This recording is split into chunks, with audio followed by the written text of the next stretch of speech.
is a lifestyle. Sports cards and we live now. Jeremy Lee in the building and every guest that you ever needed. Sports cards after hours keep the hobby heated. Updates, hobby talk like you never seen it. Sports cards live and none could ever beat it. Sports cards is a lifestyle. Sports cards and we live now. Welcome to another episode of Sports Cards Live with your host, Jeremy Lee. What is up, everybody? Welcome back. I am happy to be back. Welcome back to episode number 282 of Sports Cards Live. It is Saturday night, September the 13th, 2025. My name is Jeremy Lee. I missed you guys all last week, but we are back and I couldn't be happier to be here. Fanatics Collect weekly auction-ending watch party will also be back tomorrow night. And if you are thinking about adding a grail to your collection, check out Fund Your Cards, the hobby's leading consolidator. They will help you fund your high-end grail purchase using your own cards. Visit fundyourcards.com and explore their proprietary client platform. And guys, Mint Inc. is a leading hobby experience in Canada. Visit their Toronto store in Vaughan. They have another store coming, just announced, or shop online at mintinc.ca. And GP Sports Cards is your go-to for hockey breaks every Wednesday and Friday right here on YouTube. Visit gpsportscards.com for more information and for sharp, real-time, go-to data.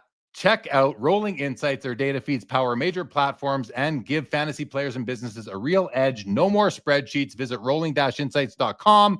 And Chronosio is now offering flexible pricing, so you only need to pay for what you want. Try the new pricing slider or save with their annual plan. Buy 10 months and get 12. Start managing your collection smarter at home.chronosio.com. If you'd like to sell your cards on eBay, but you want the experts to handle it for you and you have none of the hassle, we'll take care of it. Message me on Instagram or email me at jeremy@slabsharks.com. I will help you consign your cards with Slab Sharks. And if you need to know what your cards are worth, you want to dive into all the data that Card Ladder has to offer, check out cardladder.com. There's an affiliate link below if you would like to subscribe to their service. If you're not yet, but I assume most of you already are. And guys, this show is also available on Spotify, Apple, wherever you get your podcasts. Follow for free. Leave a rating or review. Greatly appreciate it. Huge thanks to all of our loyal viewers, podcast listeners, subscribers. You guys are what makes this thing go. If you haven't already subscribed, take a moment to do so. As always, your comments and your questions are in play. Let's bring on tonight's first guest. None other than, you know him, you love him. Is he the hobby pope? Some people say he might be up for a future candidate for the hobby president. We will see. But let's bring him on, Mr. Joe Poirot from Santa Cruz. Buddy, welcome back. How are you? I'm doing well, Jay Lee. How are you tonight? I'm doing well as well, my friend. It is good to be back. It is good to have you back. And what's been going on? How are you doing? How are you doing this week? How is the hobby making you feel lately? What do you think? The hobby is alive. Everything's good. You know, I'm back in the work swing with school and everything. So that's been keeping me busy. But the hobby's a nice oasis of distraction. And watching a little content. Happy the NFL is back. We were sort of in a little bit of a desert. I'm mostly an NFL and basketball NBA fan. So getting the NFL back, I got a few different fantasy teams. And I lost out on a Curry. I was bidding on a Curry Select Black Disco. DC Sports had it going and thought I might slip in there at the end, but it went about $600 higher than I was ready to pay. So, everything's good. Just, little this, little that. That's going to happen, right? I was bidding on a card the other day. Forget when, maybe last Thursday or Friday, something. Wait, we're Saturday today. So this is probably about 4 days ago. Maybe it was Monday or Tuesday. I don't remember exactly, but it's a card. It was the 49 Bowman Stan Musial. It was in a PSA 3 holder. It was beautiful. It used to belong to Jonathan Sports Card and Sunsets on Instagram. And, the comps were between I think $600 and $750 in there somewhere. And this was a beautiful copy. And I even reached out to him. I said, hey, is it as nice as it looks? What can you tell me about it? And I really wanted the card and I was willing to pay over comp. So I got ready with my manual snipe and I was about to put in a bid. I did put in a bid, I think of maybe I came in like 888 or something. Yeah, like I was willing to go higher than comps because it was that nice of a card. And I'll pay a premium for a strong eye appeal card in low grade, obviously, right? So anyway, I put in my bid and I was instantly outbid. I think it sold for like just under 1,000 or just over 1,000. And I was disappointed. I was disappointed I didn't get the card, but I also put in my maximum bid, and you have to live with it once you do or don't win the right to buy the card, which I did not. So I was a little bit upset, but there's always more cards and we'll be able to find more. So how do you end up knowing all the people whose cards go up? Like you have such a big Rolodex that you just like, oh, it's this person's card, it's that person's card. Great. How did I know? I think he posted it. I think he made a post on Instagram saying this card's for sale, ending tonight or ending this week or whatever it was. That's probably where I first noticed it. Well, put it on my watch list. Yeah. I love, having any sense of provenance, any kind of way in which you have a connection. And, as you did, you inquired a little more deeply, like anything to know about this card, trying to, root out anything that might not be seen, or, have the affirmation that, no, indeed, it is a really great card. And that musial with that background, that deep blue, is really sweet. And you'll find one, but it's a frothy market. So yeah, you needed to come in a little stronger, as did I with the Steph, if we wanted to pay those prices. But here we are, maybe tonight, a little bubble. I don't know. Froth is the word of the season, isn't it? The frothy market. The froth is a bunch of bubbles. So are we in a bubble? I personally think we are square set in the middle of a bubble, and it feels like we might be reaching its limits, right? But hey, who knows what's going to happen? But yes, we are in a frothy time, everybody, and it's always fun. But the one thing is that I remember these feelings during the pandemic bubble as well. And I think our human bias, like psychological, is to think to ourselves, no, it's different this time. But is it? I don't know. I want to think it is, but I'm not forgetting what happened before, right? I'm not going to forget what happened earlier on in this decade.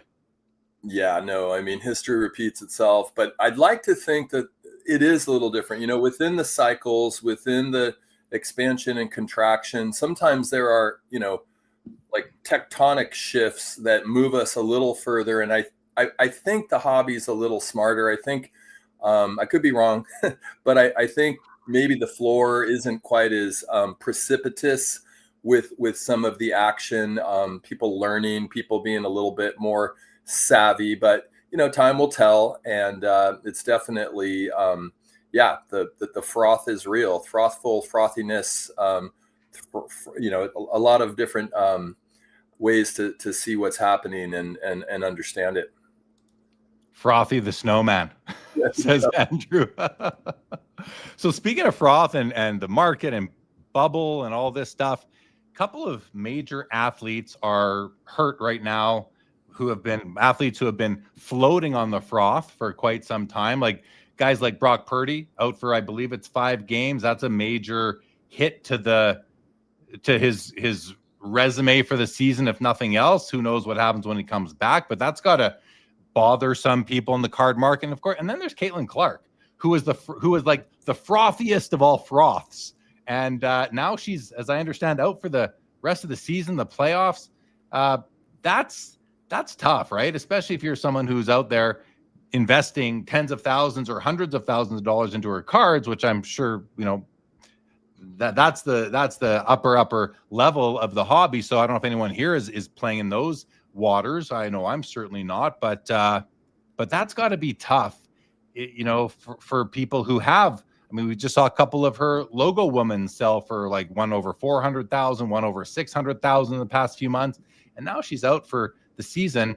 That can't be a good feeling for someone who's I'll use the term invested, because we're talking like $500,000. That's got to be an investment. That's got to be tough for them. What do you think goes through somebody's head, Joe, when they find that out, either on Purdy or on Caitlin Clark? And these are just the current examples. This happens every year. This is nothing new. But what do you think's going on through these people's heads? Yeah, I mean, with Caitlin Clark, as much of whatever her career ends up being, I mean, she did break the all-time scoring, points leader in the NCAA, male or female, all time. So, I mean, already she's got that. But I kind of see her more as like a cultural icon, and that has to be backed up to justify these prices. That has to be backed up with a really good career, and she's young. Purdy, he's got some aggravated turf toe. As a Niner fan, I'm bummed. We're going to watch Mac Jones go out there, who also had his frothy moment. Remember the 100K? I don't know. It was like a Donruss black 1/1. Mac Jones sold right when he was coming up. Well, now he's our backup quarterback. Ironically, he's backing up Mr. Irrelevant, the last pick in the NFL draft, Brock Purdy. As a Niner fan, it's a bummer, but Purdy will be back. I think you hang in. I mean, to answer your question, you don't really have a whole lot of options at that point. You hang in and you hope things trend in the right direction. Yeah. You mentioned the Mac Jones card. Wasn't that like some young kid that pulled it and sold it for like $100,000? And probably the best move to sell that thing quick. Good for him. Oh, here's a good one for Mookie. He says, Brock Purdy and Caitlin Clark are suffering froth bite. Yeah. We're laughing. I don't mean to laugh. If you're out there, if you're someone who's really reeling from this, my condolences, at least, temporarily, because they'll come back. Yeah. Well, our colleague and associate and good friend, Hoj, he's into Purdy. He's, PC's Purdy. And I don't think he's particularly worried. A turf toe, Purdy's metrics, his, advanced stats, everything bodes well. But it's not ideal. It's not ideal to start off the season with a 3 to 5 game, injury that, might waylay your team's momentum. Yeah. Well, we've got Greg Miller from Midlife Sports. This is a shirt. He'll be joining us here in about 20 minutes. A little bit later, Leighton Sheldon from Just Collect will be back joining us again. And then Chris Hoge from Card Ladder and the Chris Hoge cast will be joining us, and Josh Adams, Midwest Vintage and 90s Auctions. A couple of the regulars will be back here on this Saturday night. Let's go to some comments here. Welcome everybody to the show. Andrew Deutsch, Laura, what's going on? Good evening. Dino, welcome to the show. Pumped as always. Studio Sports, good evening. Jacob Dahl, Larry Gitlin, good evening. Go Midlife. Kevin Hawthorne is here. Jayhawker, Vintage Cards. Mike, welcome to the show. Jeff McMahon, what's happening? Walter, good evening from New Jersey. Welcome, New Jersey, to the show. Yes, Mookie, we are wearing the Midlife gear tonight, courtesy of Reindeer Studios. Check out Reindeer Studios. What's that? I don't know Midlife gear. Greg's left me high and dry, but go ahead with the chat. Mookie, I don't got nothing. I got nothing. You got the Sports Cards Live hat on. We'll take it. Right. What's up, Michael Stone? Good to see you. Yankees fan Curmudgeon is here. Joe Wood Collector Doug, welcome. Orlando, good to see you, buddy. Chris C will be chewing Bubblicious to the topic. Jeff Hart, what's going on, Jeff? Jeff Clapper, good evening to you. Ben Burrows from Collect is here. Good to see you. Orlando says the hobby is on fire. Mookie says Orlando is on fire. Not the city, the man. The man, Orlando. Andrew Deutsch, Saturday Night Fever. Ben Burrows says Joe should have put in a mega bid. The good old mega bid, right? Did you consider a mega bid, or you didn't want to get caught paying more than you really wanted to? There was a moment about an hour where I thought to myself, I should probably go well over, but it ran up the last 42 seconds to right where I was. So my last bid, which was with 3 seconds left, was really just $100 over what the current bid was. And then it went like $600-700 over. So that's what I needed, was a mega bid. I mean, within reason. If you really, yeah. Cardboard Corner, hello to you. Sorting cards, having a drink, watching Sports Cards Live. Happy Saturday. Love to hear it. Cardboard Corner coming to us. Texas Rangers PC. Dan's Vintage Baseball PC is there. Skeppy is here. Linda's first. Rob Scott, what's going on, Rob?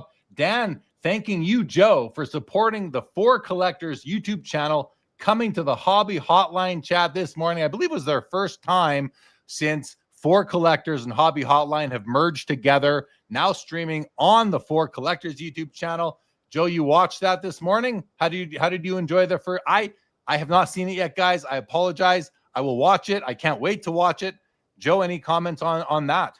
Well, Greg did a great job, jumping in as the host. A lot of firepower there, with Dr. Beckett on there. They said, they kind of moved around and touched on a lot of topics. And I was joking in the chat that I was barely awake because for us West Coasters, I think it was 8 a.m.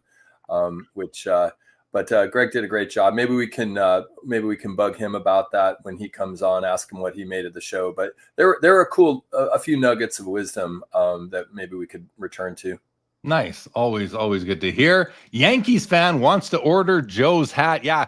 Back in the day, like 4 years ago, I think I had 12 of those hats made, and I only have one myself. And now my little guy wears it. He puts it on the tightest and he wears it out. He's 6 years old. He loves it. Double D Dylan. What's going on, Dylan? Iowa Dave.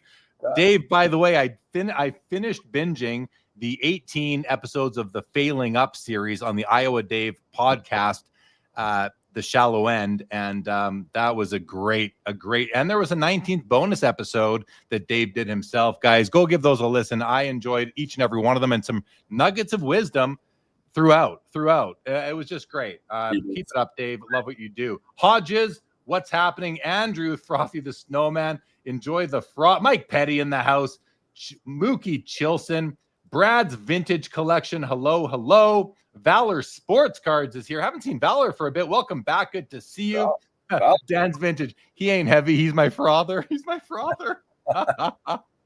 Too good. Larry Gittin, sounds like you were talking about root beer rather than cards. Yes, no doubt, Larry, no doubt. Chris C says the difference in the bubble, maybe this time, is not everything is skyrocketing. Seems mainly Jordan cards, Mantle, and Griffey. I wonder if that can be sort of described, quantified, substantiated somehow. Vintage Card Collector says he talked to several dealers at a show today, and Caitlin Clark's were not moving. Makes sense. TJB says Caitlin, no. Messi, yes. Yeah, Messi's have been going berserk lately, that's for sure. Valor says those buyers aren't reselling, they are collectors. That's good to hear. Piccolina the Cat, welcome. Good to see you. Valor says from a flipper perspective, which seems to be 90% of the hobby, it must suck, but the buyers spending real money are true collectors that aren't looking to flip. That's kind of where you want to see cards end up, in their permanent homes for sure. Jeff Wills says Caitlin Clark has a PSA 10 silver with 18 supply and 10 are on eBay for sale. 18 pop, 10 for sale. That's a big kind of float to pop ratio right there. Mookie Chilson says Mac Jones to the moon. You can stack his slabs and reach the moon. What's up, Mike from Eastridge Hobbies, my LCS here in Calgary. Good to see you, buddy. If you're ever in Calgary, you got to go to Eastridge, guys. And if you are, let me know and I will meet you there. I'll meet you there at the shop.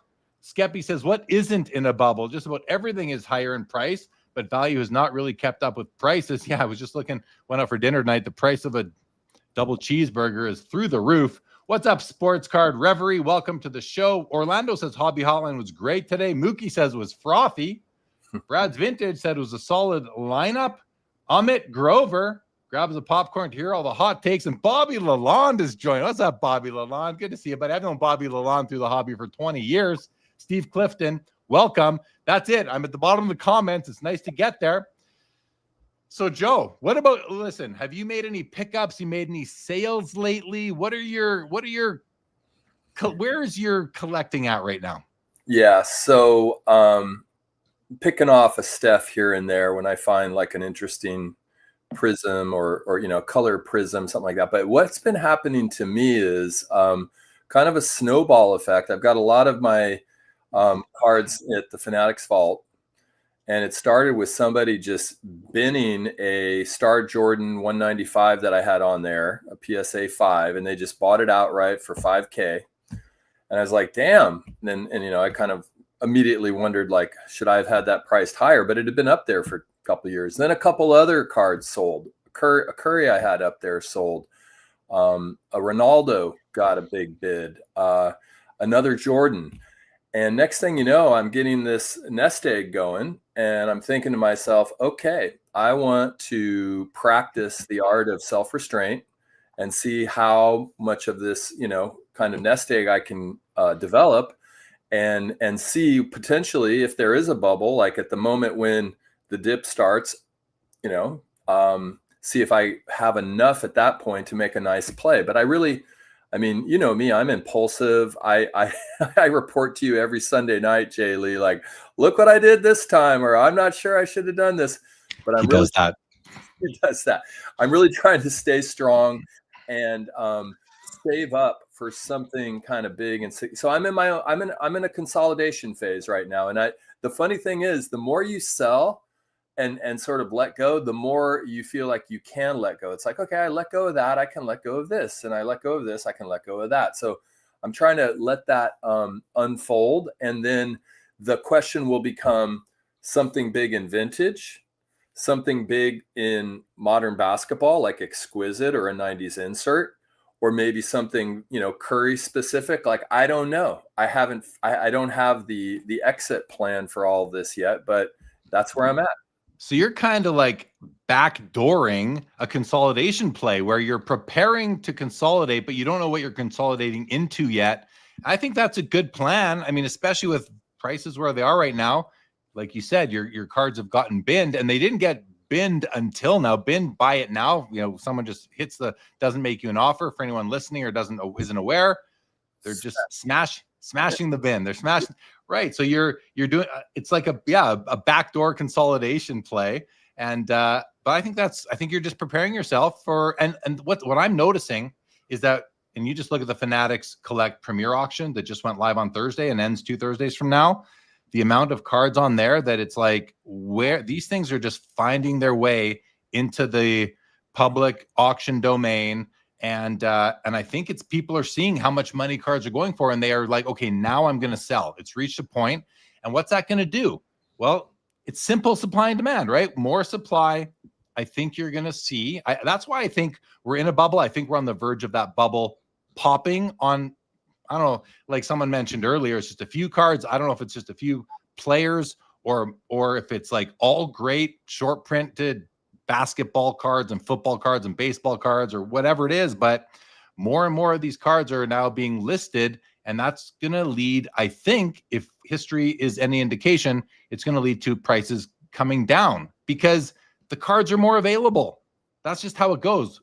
We've seen it over and over again. The trick is to not get too caught, and then you see the card, and then you see prices come down, and you think, oh, I missed my chance to sell, and then more come because people want to they want to get as much as they can before prices come down further. So they list more of their cards for sale, which puts additional downward pressure on the overall market. And that's why they never just stay the same forever. They're either going up or they're coming down. We rarely ever see an extended plateau. What do you think? I kind of made that up as I was going along. No, all really good points. And one way to look at it is the cards that are flooding into the market, like the Messi mega cracks right now is just off the hook. And I don't particularly find that card all that enchanting myself, but I understand it's significant to some people.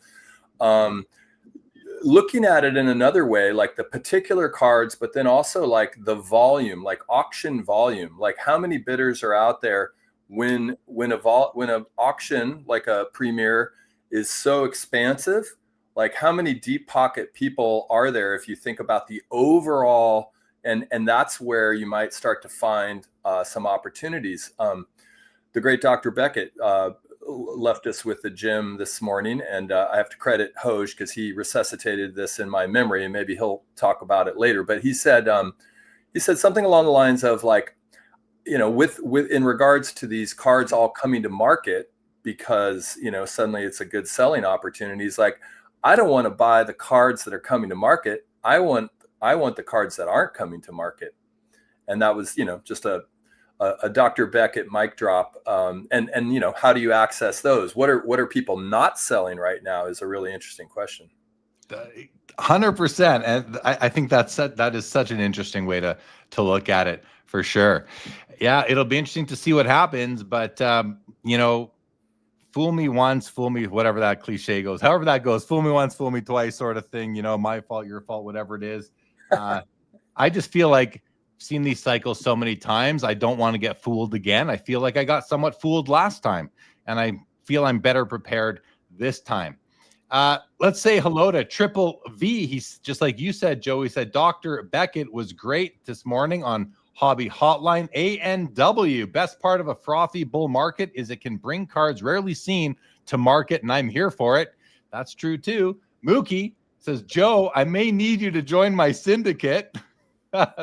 Syndicate, that's a play on the most recent record-breaking card. Midlife Greg, who will be joining us in 5 minutes, says Jeremy with a midlife shirt, while Joe's is inside out. Some jokes write themselves. Brad's vintage, an inside out shirt means day number 2 at least of wearing it. Joe, can you confirm or deny? It's not a day number 2. It's a Bora Bora shirt. That's But anyway, inside out. That's the style. Don't you guys know that? A&W follows up, says, not to mention a bull market is a great time to realize some gains and reallocate. Also here for, I think that makes a ton of sense to me.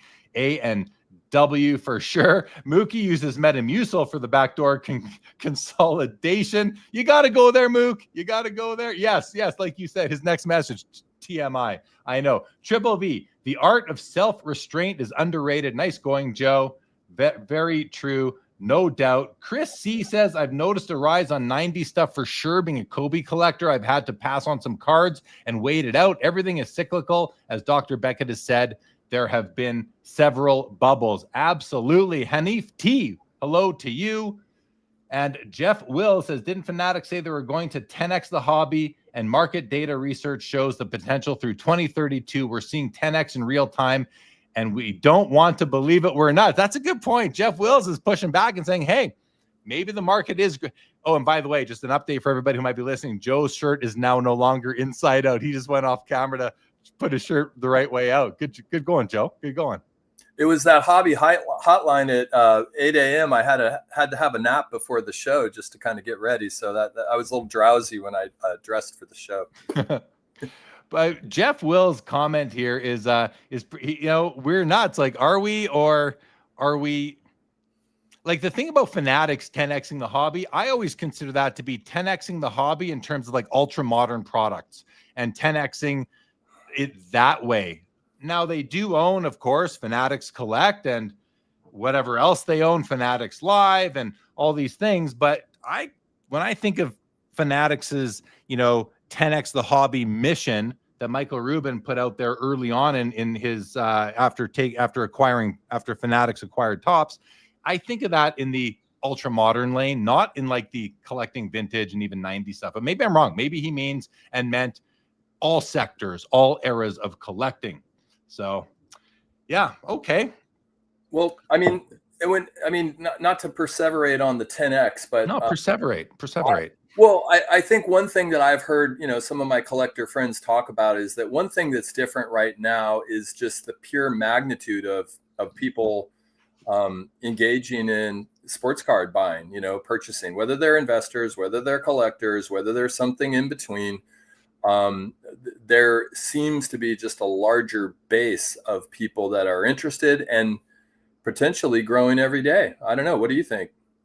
Yeah, I think it is. I think there's more new people coming in than we think. I think that the record-breaking sale a couple of weeks ago, put the hobby on the radar of a lot of people, just like the pandemic put the hobby on a lot of people's radar 5 years ago. And I mean, not just like it's obviously different, but I think that every time Michael Rubin or Ken Golden or any of the big names in the hobby go on mainstream media, Kevin O'Leary now, I think that it does help. Someone asked the question during my Fanatics Collect weekly auction show last Sunday if I thought that sale was going to kind of lift the values of all the cards. And I said no really quick. I said no almost too quick, because while I don't think it's going to have an impact on all the cards, I certainly do think it's going to have an impact, or will have already had an impact on many cards, because it's just bringing attention, and attention is going to lead to money being spent, which is an increase in demand. So, but here's a comment from Ben. Ben Burrows says, I always sort of interpreted 10x the hobby as the number of collectors. Yeah, that makes sense to me, Ben. Right, Joe, you're nodding along. I think that makes sense. that's kind of where my brain went, was Yeah. like not necessarily talking about valuations, although maybe, but like amplifying the overall, collector base is a big part. Now 10x may be a little grandiose, but hey, I think we've. How do you quantify that? Who would be able to tell us? Hoj would probably have some data. Yeah. I mean, the Card Ladder team probably has some of the best data on that, just because they're aggregating from 17 different marketplaces right now. But there is so much more to the hobby transaction than just what Card Ladder tracks on 17 public auction sites. There's LCSs, there's card shows, there's live selling platforms, private deals, social media deals, probably dwarfed the repack world. I mean, there's so much more than just that. But we'll see what happens. And if anyone can take a stab at really quantifying the overall industry. Right. Well, why don't we do this? Why don't we bring Greg Miller, Midlife Cards, back on the show? You ready to bring him on, Joe, or you want to hang out just you and me for a bit more? When I hear Greg's name, I just always think of that theme song that he's got, that like wah wah. So we got to like do the theme song, but whatever. No, yeah, let's bring him on. It won't be as exciting without the theme song. He's got the theme song. What's going on, everybody? What's going on? All right, Greg, here you come. There he is, everybody. Greg. Oh, well, hold on. What happened? Sorry. What's up, buddy? I had my Chico's bail bond shirt on for tonight, and I saw you had the Midlife shirt, so I was like, all right, I'm switching to the Sports Card Life shirt. So nice. We yeah, did the old shirt swap. Greg, how are you, bud? Good to have you back. Yeah, it's good to be back. Hey, anytime you invite me, if I'm available, I'm in. I love being on with you guys and talking about this stuff. It's good to have you, buddy. Good to have you. You hosted Hobby Hotline this morning. So as we talked at the top of the show, I used to be a Hobby Hotline host. I haven't been for a few years now, but I was for probably a couple of years. And my understanding was that Hobby Hotline kind of merged with For Collectors. And so therefore the For Collectors crew has become, part of the host lineup, the pool of potential hosts to be on the show. I didn't know that you were. Are you a new recruit to Hobby Hotline? Or are you a new recruit to For Collectors? How did you wiggle your way in there, Greg? Well, I always have considered myself first cousins with the For Collectors. Those guys are the best. I love those guys. I've never been on Hobby Hotline. And last week was actually the first week that Hobby Hotline was hosted by For Collectors. Okay. And that was, I think, a conversation, and I don't know all the details, but basically John Newman had talked to the For Collectors guys during the National, and they had kind of talked about, hosting it and stuff. And so now the For Collectors guys, I think, have some input, but it's still kind of John's baby. And so the For Collectors said, hey, Greg, you want to host the second time on For Collectors? I'm like, I just want to be on. So yeah. So I was honored. And then I had an all-star lineup. I had Mike, Junkwax Hero, Adam, Splendid Sports, and Dr. Beckett. I'm like, this is fantastic. So it was great. It was fun. And when we're talking about the bubble and we're talking about values and you have Dr. Beckett on with you, that's always going to be extra interesting. Absolutely. Yeah, he brings so much wisdom and experience to every discussion that he does have. So, Greg, I haven't watched it yet, this morning's episode. So I don't know what topics you really talked about there. And I don't want to, repeat anything. But one of the episodes that you recently did that caught my eye closely, because I'm among, like you, I like to buy, strong for the grade, low grade, high eye appeal vintage cards for my collection. And you did a video recently talking about how, listen, if we're out here paying a premium for vintage, low grade, high eye appeal cards, what's going to happen when it comes time to sell? Are we going to have to sell them? Like, are we going to have to sell that really strong PSA 3 that we bought and we paid PSA 4 money for it? Are we going to have to sell it for PSA 3 money down the road? Or are we going to be able to get PSA 4 money down the road? And I think I left a comment on your video saying, sell them to me. I'll pay a premium. I'll pay more than the average comp for a very strong for the grade PSA, whatever. So I'm not as concerned about it as you are. Plus, I think the hobby is generally maturing, getting smarter on this sort of thing, putting less value to the technical grade. I think people are starting to realize just how inconsistent and unreproducible. And, it's funny, people joke around that PSA is please submit again. I think it's more, and not to pick on PSA, but please spin again. You just don't know what you're going to get. So where are you now? Are you still having those kind of thoughts that down the road you may not get the money? And, and even before you talk, let's hear Joe's thoughts, because Joe, I assume you saw that video. What did you think of that? Yeah, I mean, I've had that same thought go through my mind, and frankly, it dissuades me from selling certain cards. I do think the market is maturing, but I don't think you're still going to get the hagglers, right? You're still going to get the folks who just won't go over what that, last 3 comp average was, even if you explain it to them. And then eventually, maybe it's just more about being patient. I don't know, but everything is contextual. Everything sort of happens, in a whole bunch of circumstances involved. So I liked the thought experiment that Greg offered us to consider that, because as he's documented on his channel, we are seeing significant jumps above what you would expect for particular grades with high eye appeal. So, it's a real question when you start to think about, moving out of your collection. Is that something that's going to leave you in some weird way holding a bit of the bag? So what do you think, Greg? I mean, Joe's comments make sense to me. Where are you at now? Are you truly concerned? So this is a really interesting one. I caught a lot of heat back from some people on that video, and I think there's a lot of reasons why. But like somebody said, oh, this guy, he called me an influencer. This influencer was just out telling us to buy high eye appeal, low grade cards, and now he's telling us why they suck, basically. And I'm like, well, not exactly. All my video was intended to do was say, remember, when you buy a card that has a low grade on it, and there are a fair amount of people who care about the grade, it could be something in the equation when it's time to sell. And it was more of a don't forget about this part of it. Now, I think, like you were just saying earlier about the card that you were trying to get, the Mutual, and that went for way above comps.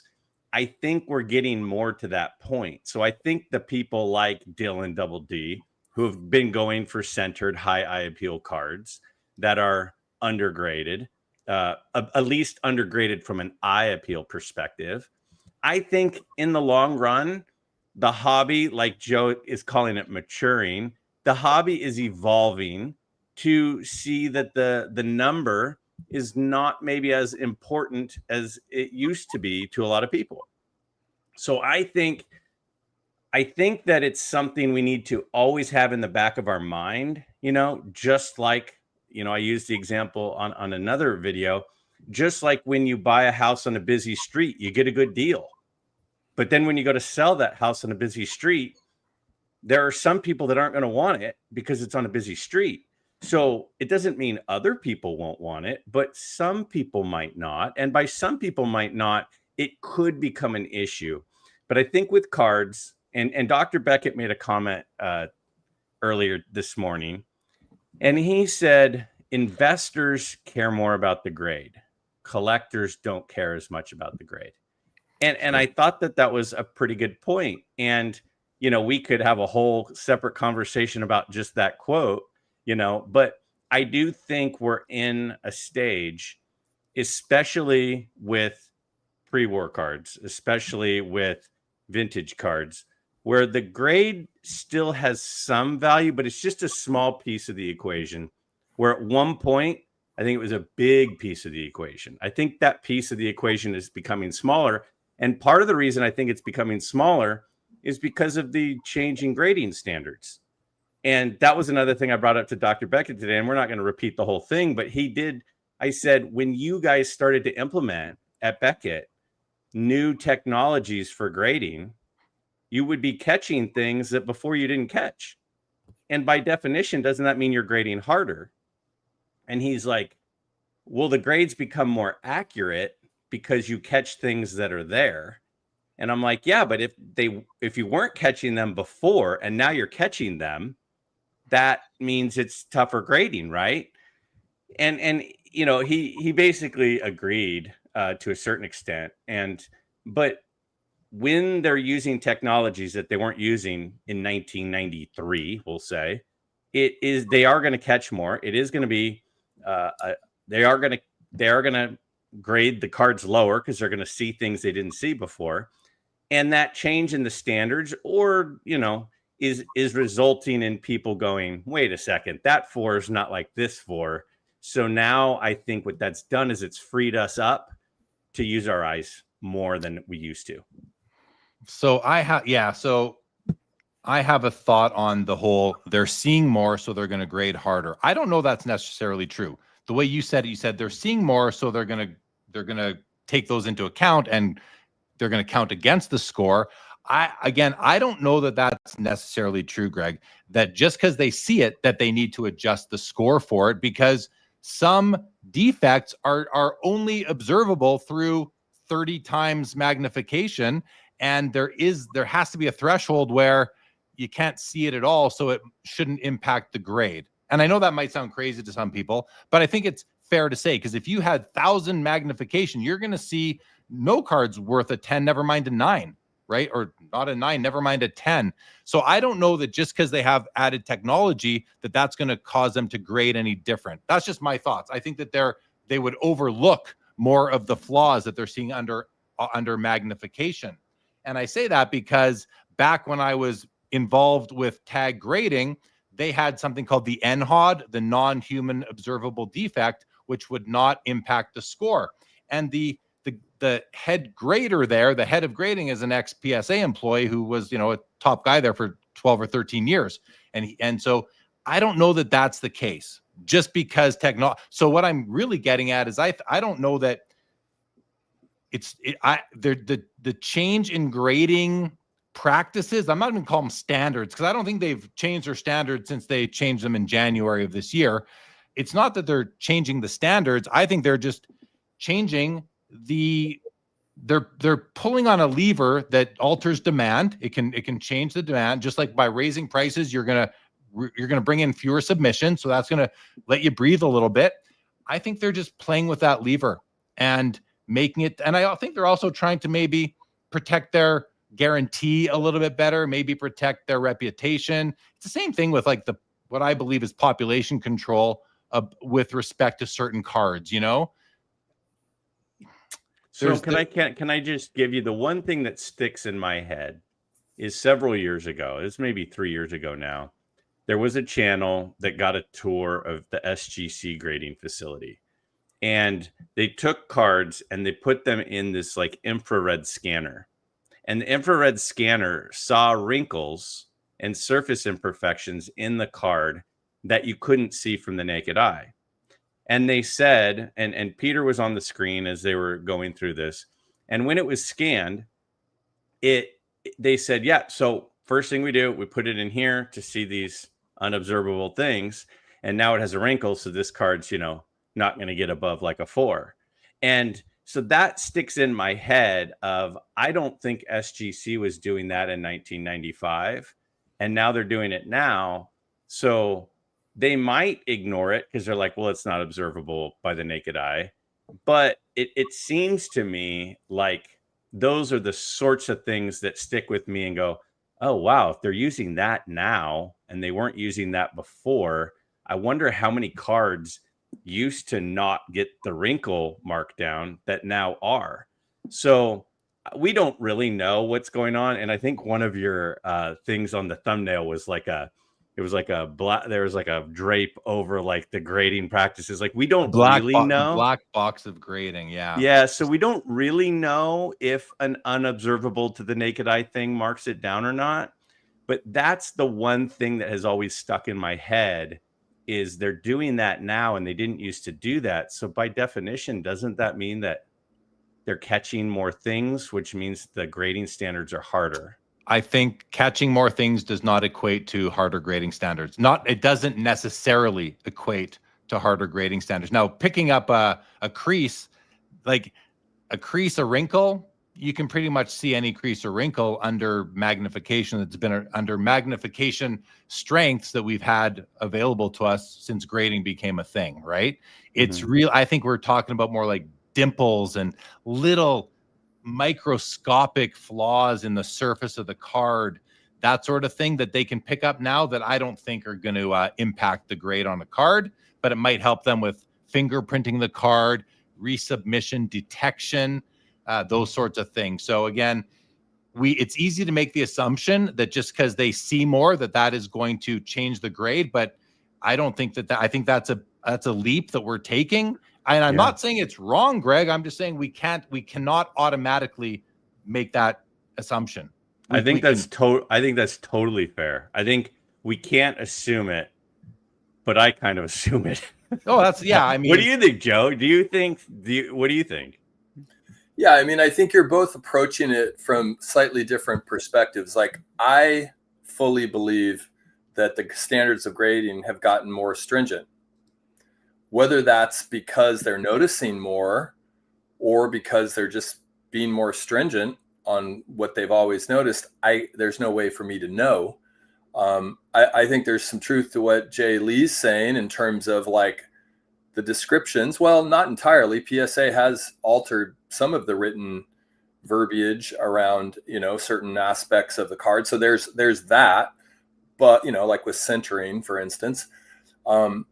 But I don't necessarily, I do believe if it's an experienced grader, they're going to understand, non-identifiable, aspects of the card as something that can still be on a very highly graded card. Like, there is no perfect card actually, if you get into the microscopic world. I agree with how Greg's pointing out, though, that just I think in the most basic way, I think we've been able to notice that previous iterations of grading has, particularly with PSA, was more lenient. And I don't have an explanation for that. I don't know the why, but I feel like we've noticed a pattern where things have gotten harder and harder. And whether that's to do with technology or whether that's to do with a monopoly that PSA feels like they can throw whatever they want on the grade, or whether it has to do with different experience levels of certain graders, or, there's all kinds of reasons that could be behind that. So I don't really know. I think it's a question that's a juicy question for exploration, but it's a hard one to kind of get to the bottom of. Well, yeah, really impossible for us to get to the bottom of it, I would say. But until we saw that interview on the Professor Sports Cards YouTube channel this past week, Greg, I'm sure you watch it. Joe, I think you did too, where Professor Sports Cards interviewed an ex-employee of PSA who was there for a short time, only maybe 5 or 6 months. But that guy dropped a few bombs on the hobby, so much so that Professor Sports Cards came back after and made another video saying that PSA reached out to that ex-employee and basically said, hey, you're violating your non-disclosure agreement. And so stop talking or we'll take legal action. And so, I mean, that right there is just indicative that this black box of grading that I put on the thumbnail, it exists. Like, there are things that, and I'm not talking about trade secrets, like there are things that they don't want the public to know. And it makes me think that the reason they don't want the public to know certain things is because the public would be disappointed in what they saw, what they learned. And that could impact their overall brand image or something if it really got out there. But that's just me again making an assumption that that's why. Tough to say. Either of you have any comments on that interview? What we saw there from Rocco was his name. I mean, the two things that stuck out to me were, one, what you just said, the fact that there was now proof of a non-disclosure agreement. I think we all assumed that there was one. I don't know if we knew for sure that there was one, but that was like actual evidence that there is a non-disclosure agreement, which is interesting. And we could all interpret different things. But to be honest with you, I don't really blame them. I understand why they would have a non-disclosure agreement, because who knows what somebody's going to say. The guy who has the recipe for KFC, he doesn't get to go share it. So I understand. But the other thing that stood out to me is how in at least the research room, the guys could go up and they could choose which tray to bring back and do the research on. I thought was interesting. And the fact that he said that like at least half of the people there were TCG people and TCG collectors. I thought that was really interesting, because in my mind, I had always kind of hoped maybe or thought that there was like these two areas, like that cafeteria over there was for the TCG group and that one over there was for the sports collectors group, and they kind of just did those things separately. So the fact that he was saying, yeah, there were times I did TCG cards and times I did sports cards and vice versa, that was interesting to me. I don't know in the research room how much it matters, but that surprised me at least. Yeah. Now, there was a bit of confusion with, like what that meant. If you're in the research room or in the grading room, and if you're in the research room and you get to pick your tray of cards to do your work on, big deal. I mean, that doesn't bother me as a hobbyist. That someone who owns PSA slab cards, that doesn't bother me.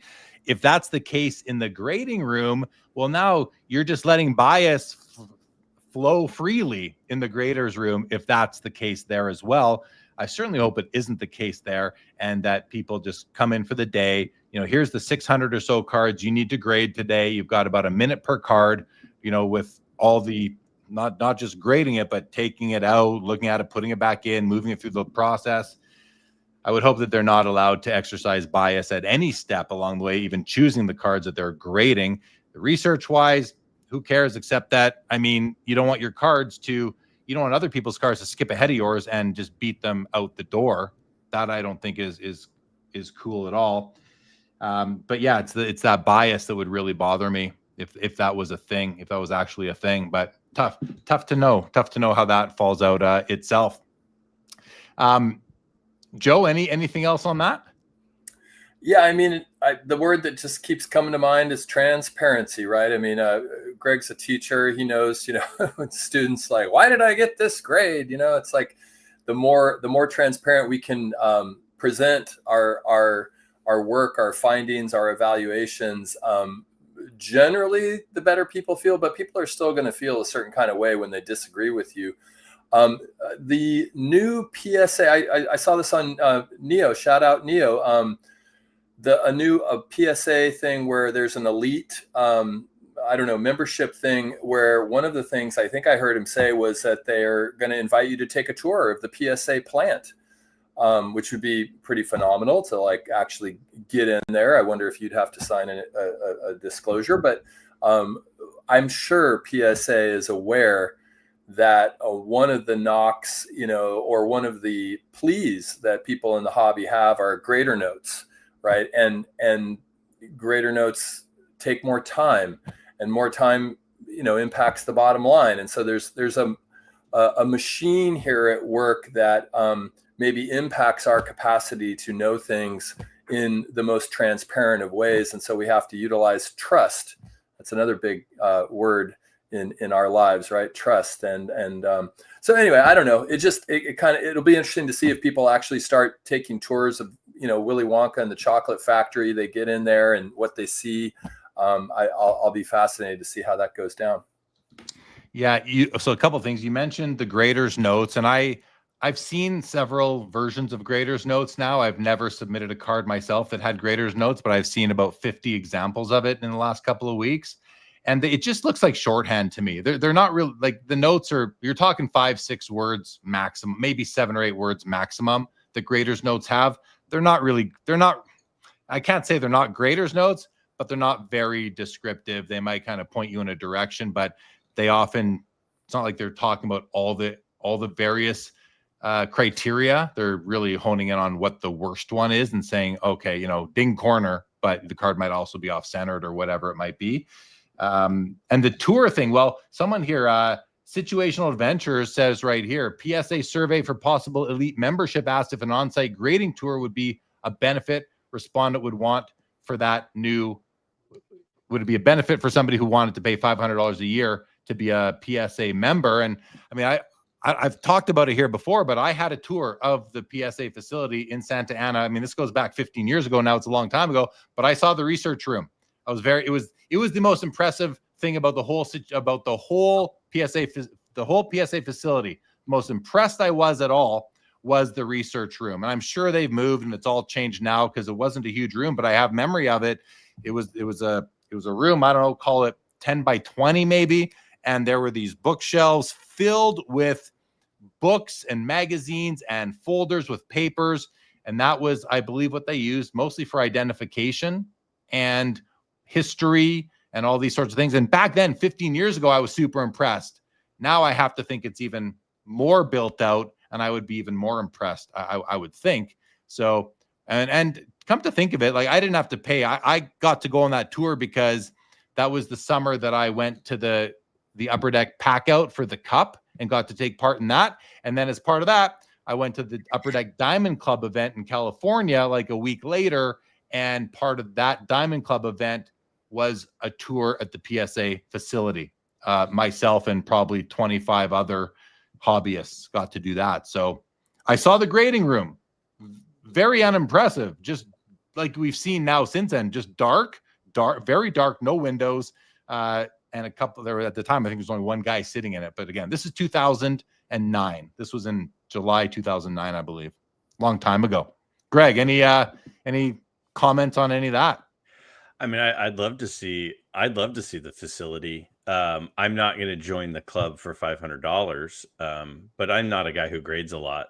But that's very interesting, and I've got to think that they've got more stuff not in books and magazines anymore, but a lot of it's digital, where it's just files that they pull up that has the images that have been scanned in and stuff from those magazines and stuff. But I don't know. That would be really interesting. Yeah. Absolutely. Yeah, I'm sure it's a lot different now. They've probably scanned all that stuff in or at least a lot of it, no doubt. Yeah. It was an interesting experience. I'll go to a couple comments here for everybody. Double D Dylan says, I think the hobby has plenty more years left to run regardless of certain segments pull back.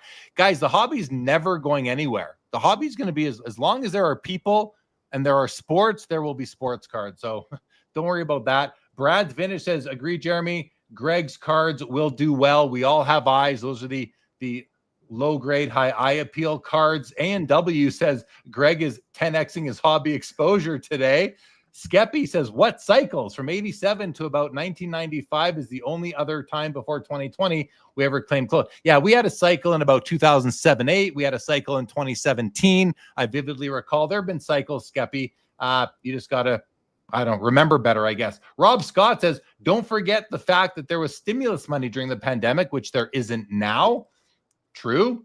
TJB, the hobby is getting compressed and further integrated with institutionalization converging with everything else in the hobby. The pandemic created an insular moment and has muted or matured since. So these are comments people are making to explain why this current bubble or run up or increase in the market is different than it was in 2021, 22 with the pandemic. Mike Petty says, Cali representing Double D. Dylan, years from now, numbers could mean even less on the numbers on the slabs, but only time will tell. A lot of us hunting the eye appeal are hoarding them, and the normal tops are getting harder and harder to find. Jayhawker says, I'm the rare collector who doesn't stress out one bit about future value, not why I collect. Yeah, collect how you want, Jayhawker. No one's ever going to come at you for that. Waxpack Wisdom said, big fan of all three guys on the screen. Thank you, Waxpack Wisdom. Amit Grover asks, Jeremy, are you no longer affiliated with TAG, or did I mishear? No, that's what I said. I am no longer involved in TAG gradings at all, except that I am an investor in the company. I have an investment in the business, but I have zero to do with ongoing operations at all. I only ever even talk to anyone there at this point every 6 months or so. Triple V, I feel like the graders are the biggest change over all these years. I've been subbing to both for 15 years now. Both, I think he means PSA and SGC. The latest surge of hiring is causing the most inconsistencies, in my opinion. I think that's a concern a lot of people have about the current state of PSA with their massive growth in a relatively short time, and meeting, going from under 1 million cards a month to 1.5 or so a month in more than one location. I mean, it's decentralized. It's got to be hard to maintain control over all that. Greg, do you have any concerns about the quality of the graders, the skills of the graders, their level of observation, the time that they spend on the cards? And Greg, I want to thank you because you shared a video on a recent episode of yours. I forget the guy who did it, but it was similar to the one I just saw that I think it was Dan shared on a recent Dan's Vintage video. John English did a big experiment, 40 something cards that he opened up and sent back in. And I mean, grades were all like 8s coming back as 5s and 7s as 4s and 8s as 7s. And it was crazy just how inconsistent it is. What did you make of all that, Greg? Well, there's a couple of things that I would respond in there. First, the fact that, do I have concerns about the grader consistency and all the new graders that have been hired? I mean, Joe and I are teachers, and in the teaching industry, a first-year teacher is going to have a long ear. And they're going to have a long ear because they don't know that much yet. They just haven't experienced it. And it's like that with any industry. Talk about a guy who's, drives a backhoe. Like the guy's been doing it for 20 years is going to be way better because there's a lot of little tricks that you learn along the way and a lot of things that you pick up along the way. So whenever you have a huge influx in new employees, there are definitely some valid concerns, I think. I applaud the John English video because he spent a lot of money to downgrade all of his cards to prove a point. I mean, that was one of those things where I almost feel like we should throw him $20 or something, because we all kind of thought that's what would happen, is some of these cards that were graded 15 years, 20 years ago that were in 8s would probably come back as 6s now.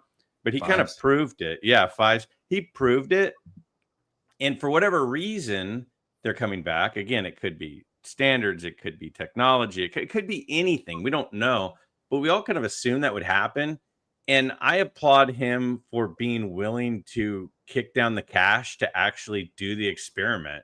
I wouldn't have been willing to do that because I'm not in a financial spot where I could just, literally flush money down the toilet to turn around and have my cards devalue. Same cards, but lose value because there is a certain number of people where the number means quite a bit. Now, some collectors would say, I don't care if it has a 6 or an 8, and I get that too, but a lot of people do care, and so they're willing to pay up. So he spent a lot of money to have his cards have lower grades, which in turn has lower values.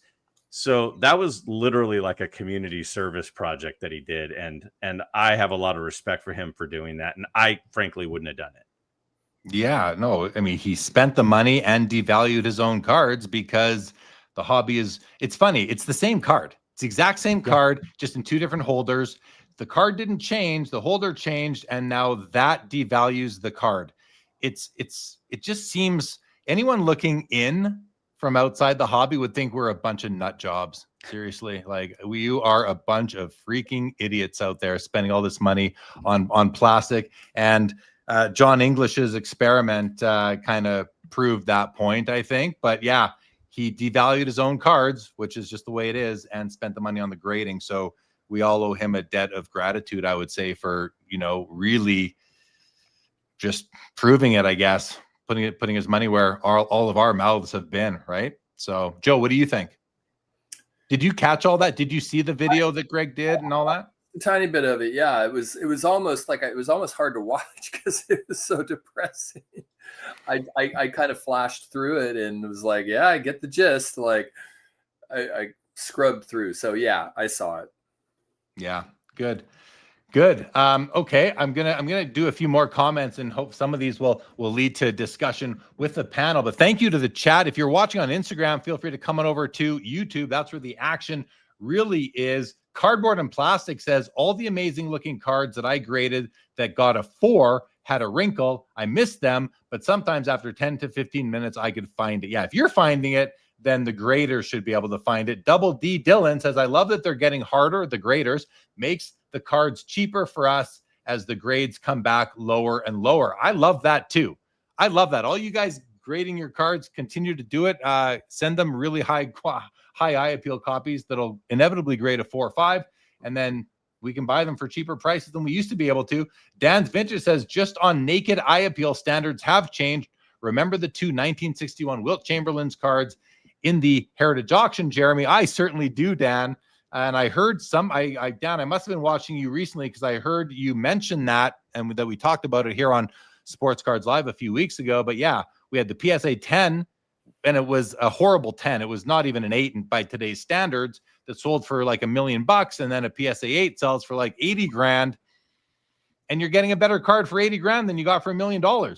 Again, people looking in at us would definitely say that we are all a bunch of nut jobs. And that's just it's just the facts, guys. I think Linda's first. Great discussion already. This is going to be a great show. I can feel it. I'm glad you feel it. Brad's Vintage says, would love a grader to speak up like Rocco did. Yeah, so would I. Splenda, welcome to the show. Professor, welcome to the show. Cardboard and Plastic here says that a PSA membership used to be great. You got a real nice book, a backpack, and great collector specials. I know I was a member a few years back in the 2010s, and I've got 4 coffee table books up there that all came from those. So they certainly were. Greg, have you or Joe, were either of you ever members of PSA? Joe, were you ever a member of PSA's Collectors Club? No? How about you, Greg? Never? I was a member for a year or two. My dad was, my dad used to submit hundreds and hundreds of cards. And so I was at his house the other day, and he had something, I don't even remember what it was. And it was like a ball, like a baseball with like a facsimile Babe Ruth autograph on it. I'm like, where did you get that thing? It was like still in the plastic. I was like, where'd you get that thing? I was, PSA used to just send me stuff all the time. And it was that kind of thing. Like, he has a whole bunch of stuff like that that's just like sitting in his closet in his card room. But yeah, so I was for a year or two, but I'm not a big grading person. I don't submit enough to make it make sense. So I don't do it anymore. It's not worth the money for me. Yeah, I'm with you. I prefer to just buy cards that have already been great. Let other people take that risk, because it's just getting riskier and riskier as time goes by. Joe, did you have something about, you want to go back a bit to the bubble? Well, yeah, we didn't really get Greg's thoughts on where the overall hobby is in terms of valuations. Although if you watch his channel, he shares that. But I was kind of wondering, and this is for the chat too, like what cards do you feel have the most immunity to potential bubble bursting? That's such a good question. Right, Greg? I mean, come on. Yeah, fun ultimately, it's the cards with low supply. I mean, the old vintage cards with low supply, where all you need is 2 people to want it. It's the card that is plentiful. Like, that's why, like it was mentioned this morning, the 89 Upper Deck Ken Griffey Jr. it is the most graded card by PSA. It is one of the most manufactured cards of all time. And the prices have doubled in the last 6 months. That's wild, because the number of them in 10s is just continuing to go up. The number of autographed ones are continuing to get signed. So the cards that are going to plummet are the ones like that. I mean, if we go back to the COVID bubble, I mean, some of these like parallels of like the Kevin Durant rookie went to like $3,000 that you could get for $30 now. Like, and a lot of that is because it's plentiful. And Dr. Beckett had another great gem when he said the cards that go up the fastest are the most vulnerable to crashing. So if I were going to be immune, and you and I have talked a lot, Joe. We talk all the time on the phone and in text. You know that I think that there are a couple of guys that are kind of bulletproof. I think Babe Ruth and Jackie Robinson will always be hobby relevant. They'll always be household names. They'll always be a part of social history and American history and baseball history. And those guys' cards, I think, now will they come down at times? Sure, they're I don't see them doing what the Kevin Durant rookie card did. So to me, it's the low supply cards, and it's the cards of like the ones that have everyone has demand for Jackie cards. Everybody wants a Jackie card. Everyone wants a Babe Ruth card. Those guys, I think, are as safe as anybody. But this isn't investment advice, but that's just my take. What do you think, Joe? Well, it is a conundrum. I mean, I don't disagree with anything Greg said, and it led me to, we were sort of talking about my Jackie portfolio, and I'm missing a 53 tops. And I told Greg, I said, I just feel like that 53 tops Jackie, there's so many of them.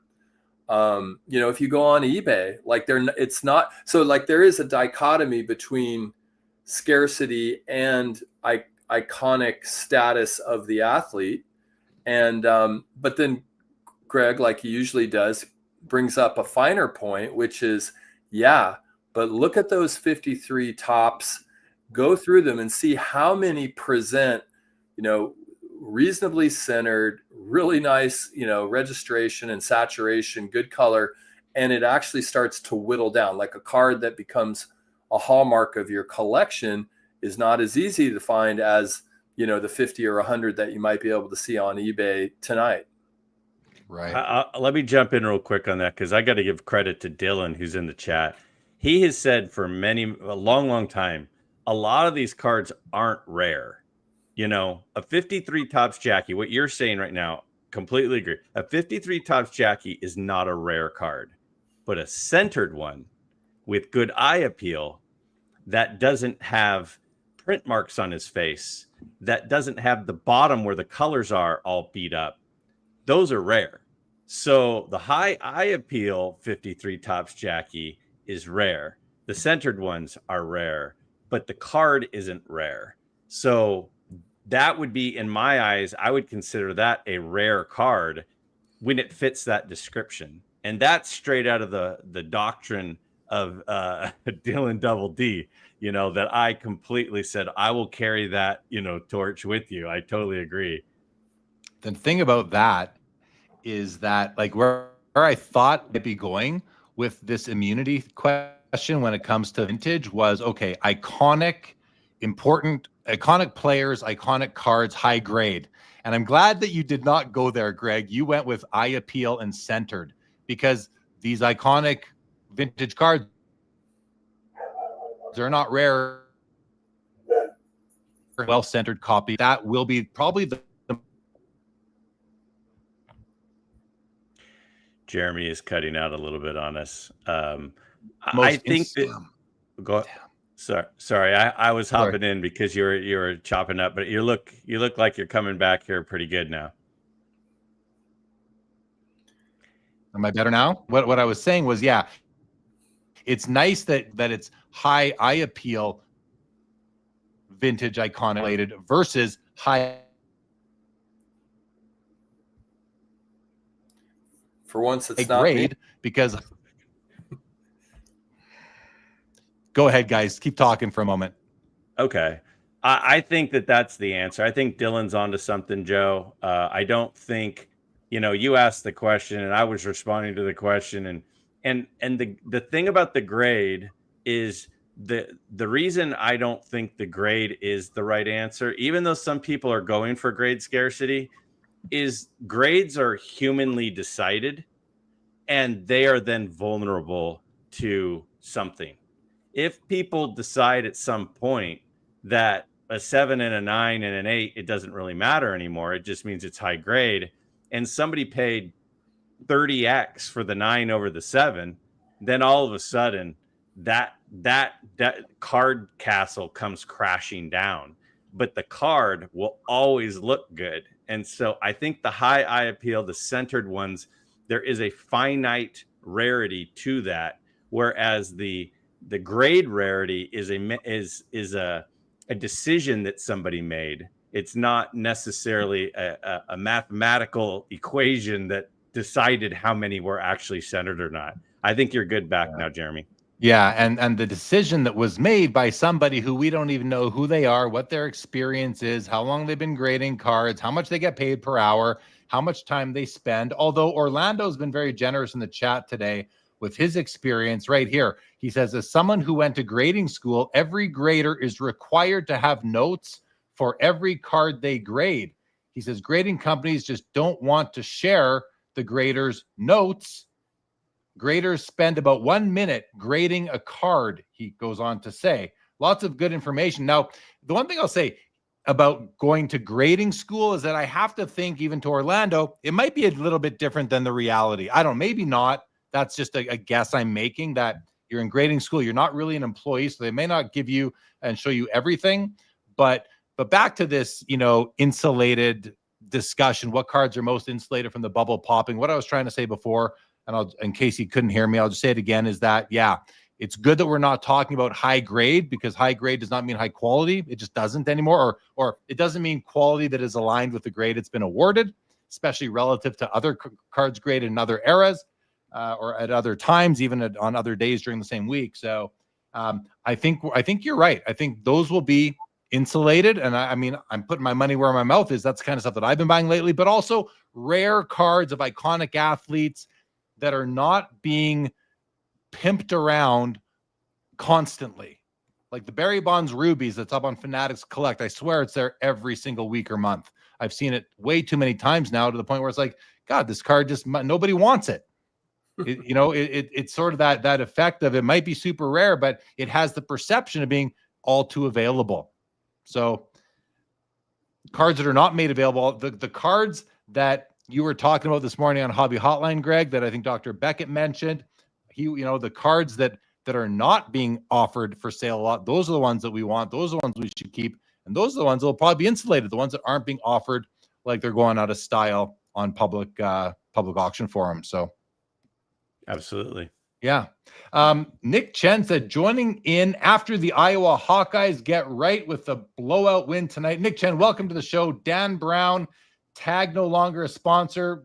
Correct. Tag was never a sponsor. Bobby Burrell, PSA, has a few key historians they call or email. I have helped them for 15 years now. Bobby Burrell is a hockey historian.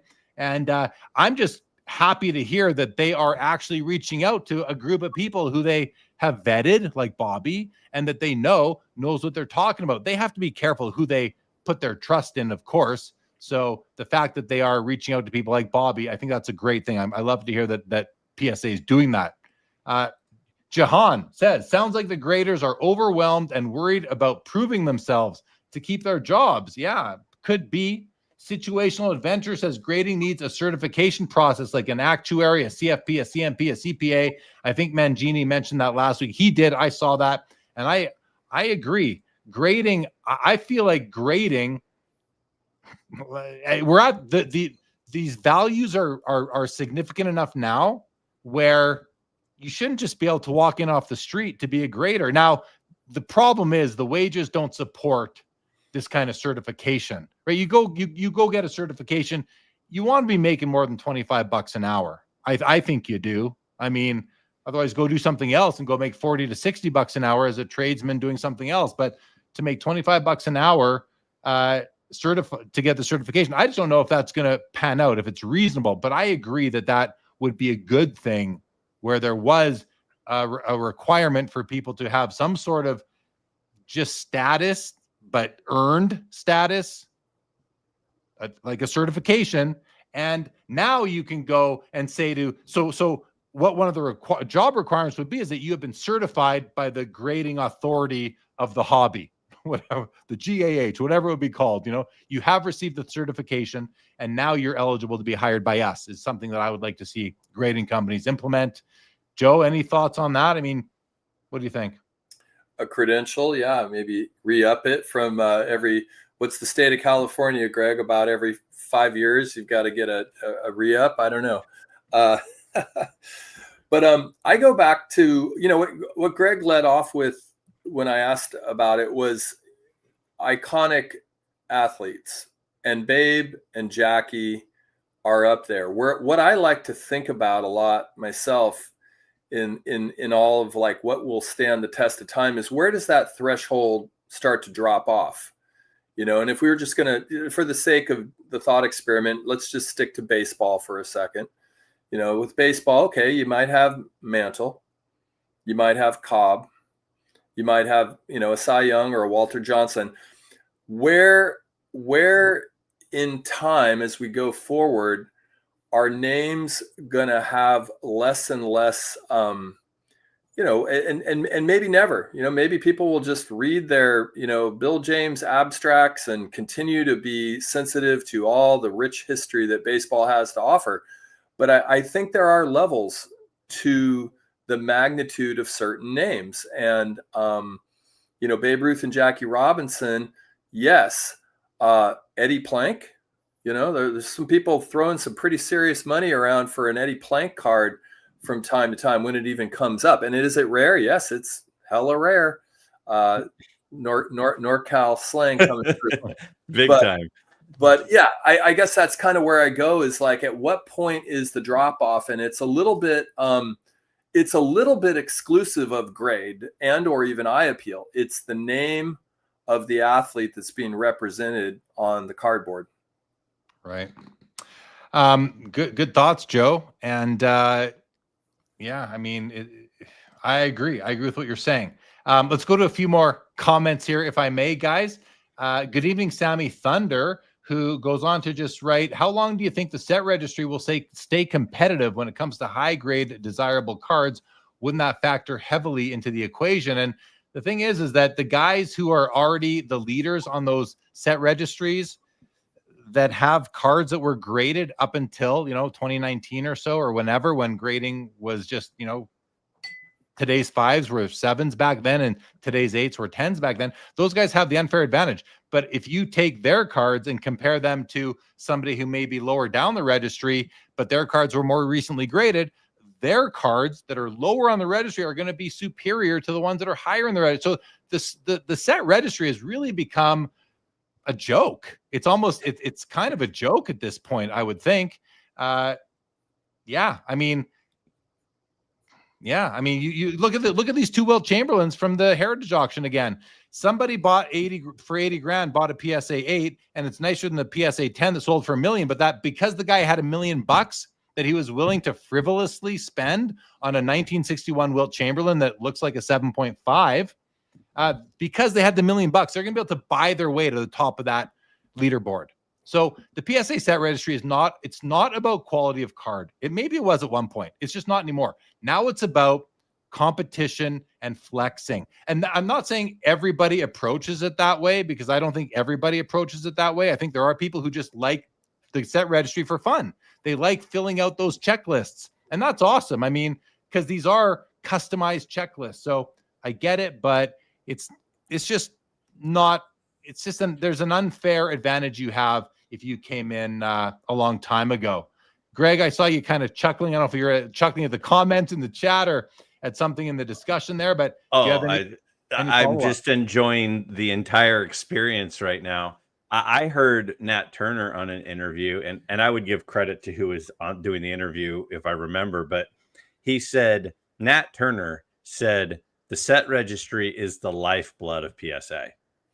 And if that's the case, and people who've been around for a long time and are prominent in the hobby like yourself are feeling that way about the registry, that's an interesting thing to, kind of work our way through.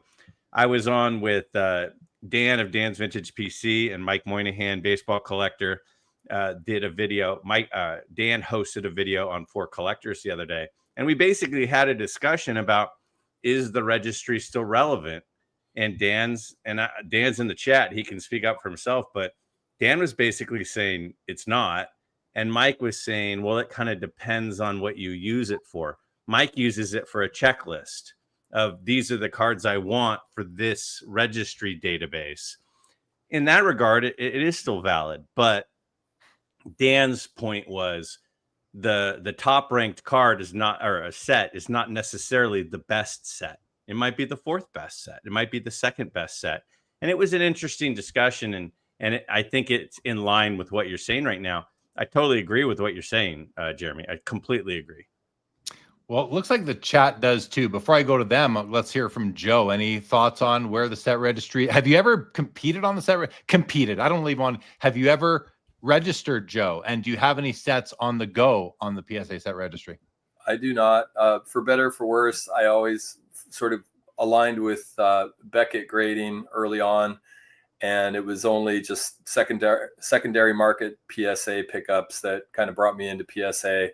I've only graded with PSA through, group submitters and really just a handful of times, mostly just buying PSA on the secondary market. So yeah, not much experience there whatsoever. Yeah. Okay, no, good to hear. So here's some comments from the people in the chat. Brad's vintage collection says the lifeblood, being Greg's reference to the PSA set registry as the lifeblood of PSA.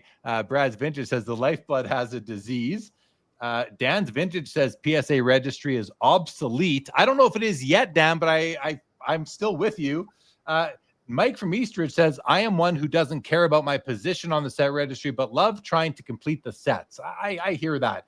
Although you don't necessarily need to be on the registry to complete those sets. You can just go to their website, grab that checklist, print it off, and work off it that way. But there is the element of entering the serial numbers in and seeing it get added and seeing your completion rate and all that on the set registry. David Chase says, I'd like to know the average age of someone in the set registry. Will younger generations care? Good question.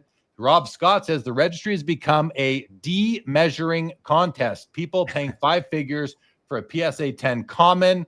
Yeah, I mean, we see that with what's his name in the 86 Fleer basketball set. Joe, do you remember what's his name with the common? Or is it Alex English or something? No, it's what's his name? Someone guard for the Spurs. What's his name? Johnny Moore. It's Johnny Moore. Yeah. I beat the chat. I was just trying to. Yeah, Johnny Moore. Yeah, people have been doing that for quite some time. Absolutely. Yeah. You don't got $50K for a PSA 10 Johnny Moore? No, I mean those. Yeah, that to me is the kind of one of the biggest indicators of that there are a lot of people in the hobby that they're not collecting cards. They are literally collecting the holders and the labels. That's all because it's like that, the approach. And a lot of people do it. I want to build a PSA 10 set of this, or I want a PSA 9 set of this. We see it all the time. People announcing on social media, I'm working on this 86, just to pick the most common. I'm working on the 86 Fleer basketball set in PSA 8s or in PSA 9s. Nothing to do with the condition of the card, or the appeal of the card, or the centering, or the corners, or the edges. They just want, it's just all about driven by the grade. And hey, I'll admit it, I used to be that way too. And then I realized that grading is wildly inconsistent. So yeah, that's kind of where I got on that. But Bobby Burrell says, I recently helped PSA with fixing the name and date of the baseball set, one of the 1952 R423 OA key baseball cards. Lots of slabs to change on their part, sadly. However, the 1948 Leaf set, which Brian Capel wrote a book called Relief, basically proves that 48 Leaf is actually 49. And I was saying to someone today, it might have been you, Joe, I forget who I was saying to, that as long as PSA, maybe it was you, Greg, as long as PSA has 1948 on there, everyone's going to consider those to be, well, most everyone's going to consider them to be 1948 cards. Doesn't matter if they're really produced in 1949. PSA just has that far of a reach and that much influence on the hobby. So 49 Bowman's a play. 49 Bowman, that could be right for sure. Double D Dylan says, try and find a centered copy that looks halfway decent. I think he's talking about 53 tops. Mantle Triple V pre-war baseball is my favorite and always be. It will always be. I'm right there with you. I love pre-war baseball. Jay Hawker Vintage says, cards graded by untrained. well, they might not be untrained, but let's just say 20 somethings with no certification, 1 minute per card. We spend more time worrying about grades than graders do grading. Ain't that the truth? Here's some insight from Ben Burrows. Says, I asked, again, reporter, journalist from CLLCT.com says, I asked CGC about grader training before. Most start in research and start training to grade after 6 months in research. The best eventually start grading after those 6 months of training and 1 year at the company. Well, that's CGC, who's like, where are they falling on gem rate data nowadays? Are they number 2 sports card wise? I don't care about TCG.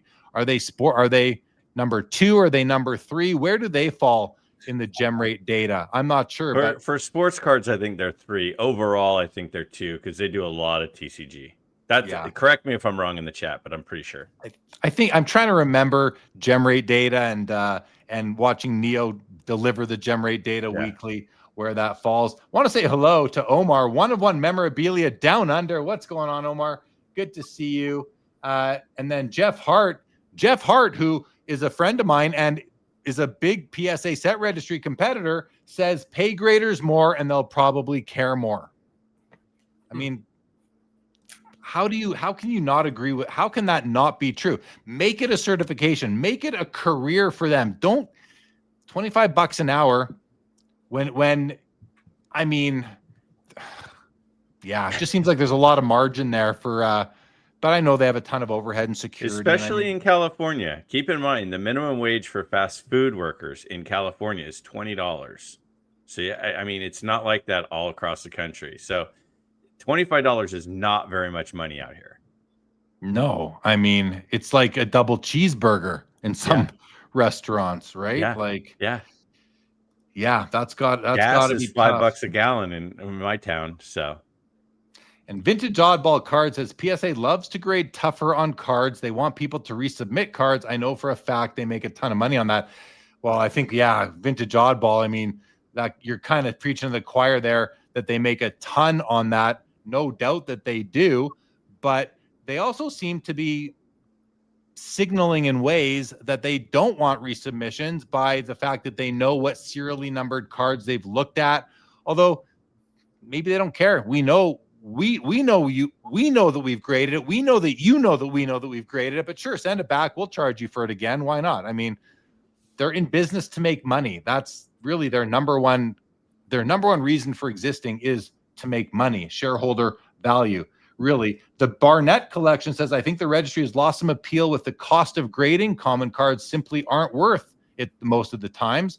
That's a good point from the Barnett collection. Welcome to the show, Barnett collection. Mike Good said that's true about graders. It's not like PSA isn't making enough money.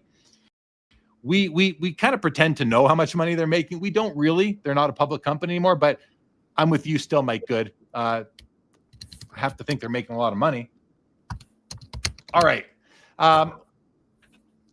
Leighton has entered the studio, so we're going to bring him on. Joe, are you good? You got to run. Where are you at now? Any final call? Anything you want to say that we didn't yet?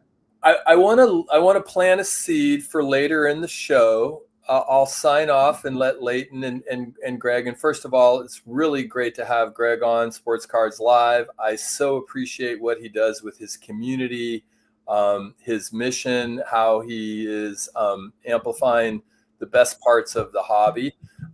And so I encourage everyone to go give a listen to Greg. I had two different but that's going into PWE from Cali to Cali. I had two different conversations with Hoj and with Greg within the last 24 hours. And so knowing that they are going to have a 15-minute overlap later tonight, and knowing that Jeremy is pretty much the most knowledgeable person I know about Wayne Gretzky and hockey cards, notwithstanding Bobby Burrell, who's out there as well. But I wanted to ask this question. I don't want you to answer it now, but when Hoj comes on, he'll probably be able to amplify this question. Who is the bigger GOAT, Messi or Gretzky? Ooh. And on that note, I will leave you guys, and I'll be enjoying this show from afar, but I'll be with you in spirit. Thanks, Joe. Always good to have you back and good to be back. Thanks, buddy. Take care. Awesome. Love you guys. Take care. Love you too, Goodbye. bud. Goodbye. All right. Okay. So, Greg, why don't we bring Leighton on now? Okay. You're going to stick around for a bit more, right? Yeah. Yeah. Okay. We're going to keep you on. And Leighton, you good to join? All right. Welcome, everybody. Leighton Sheldon, Just Collect, back on Sports Cards Live. Welcome back, buddy. How are you? Oh, I'm well. Thanks for having me back, Jeremy. How are you today, Greg? Good to see you. It was nice to meet in person at Strongsville and look forward to seeing you there again. I swung by your table when at the National and you weren't there, and I waited and I left them, told them to say hello for me, but I don't know if they did, but I tried. They did, and I got your little card thing that you left, so I appreciate it. And certainly Strongsville, now that I've been there for a few years in a row, it's not bigger than the National. But man, it's like going to, your mom's house or grandma's house for like a nice home cooked meal. I feel like that's what it is to me. And I feel like you feel similarly, Greg. 100%. It's like fantasy camp for sports cards. Like all these people you see, you get to hang out with them.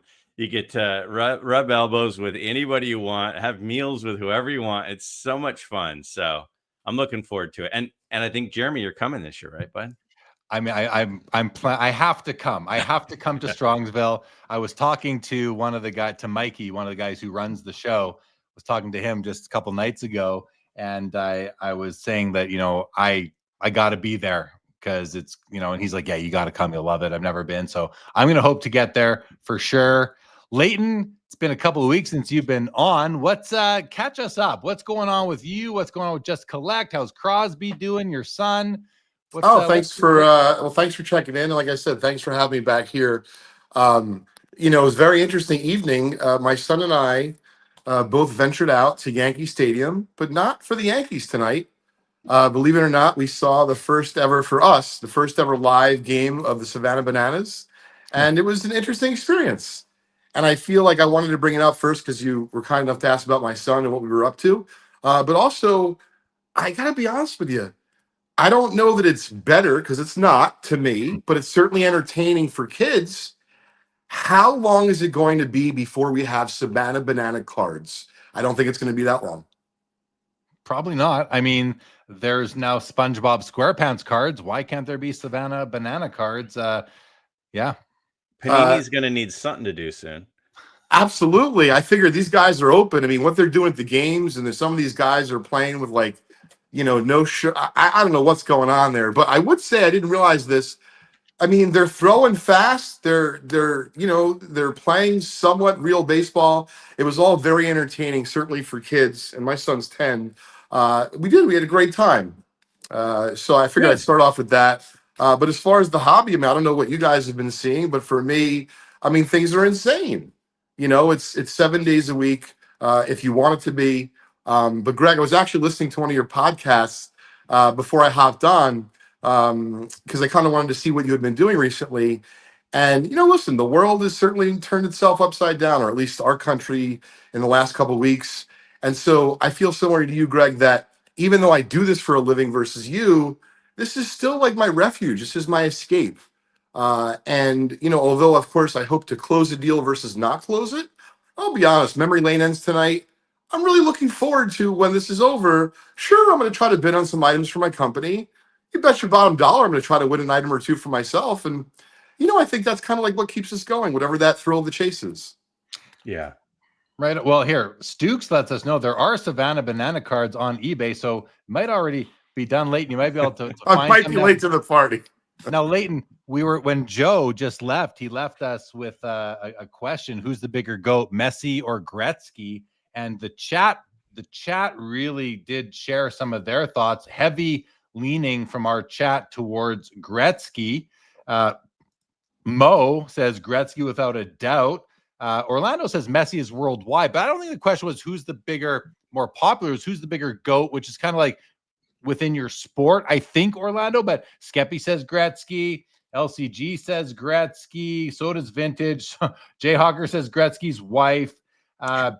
Linda's first says Gretzky. So what do you think, Leighton? I mean, both these guys have, well, Messi doesn't have vintage cars, but Gretzky somewhat does. Who do you think's the bigger GOAT? And then we'll go to you, Greg. Joe left us with this, but we can talk about it now. We'll start Sure. with I you, mean, Greg. I'm not sure that I'm qualified because I don't follow soccer closely enough. I guess I would have thrown in there maybe if I was Joe and I can't say I'm an avid hockey fan. Out of the major four, it's definitely the fourth sport that I know the least about. Does that change because Ovechkin broke Gretzky's record? So No, I don't think it does. I mean, I figured you would be a perfect person to ask. In my own mind, it's Gretzky, but I'm also, like I said, I'm not qualified to say. And I've seen that Messi cards appear to be on fire, but I don't watch enough soccer to really know Yeah. or pay attention close enough. Greg, do you have an opinion? Well, I watch a fair amount of soccer, and I love soccer. I think the thing that hurts Messi in this conversation is that Ronaldo is very good, and he's in the same era. And so Messi's better than Ronaldo, but those guys were winning player of the year, one of the two every year for like 15 years. So there was another guy who was really good at the time, not as good as Messi, but really good. Whereas when Gretzky was playing, he was so much better than everyone else, and his stats were so much better than everyone else that sometimes you have to look at the separation between 1 and 2. And I think Gretzky's separation is the greatest in a lot of. I mean, you got Ruth and stuff, but so I'm going to go Gretzky.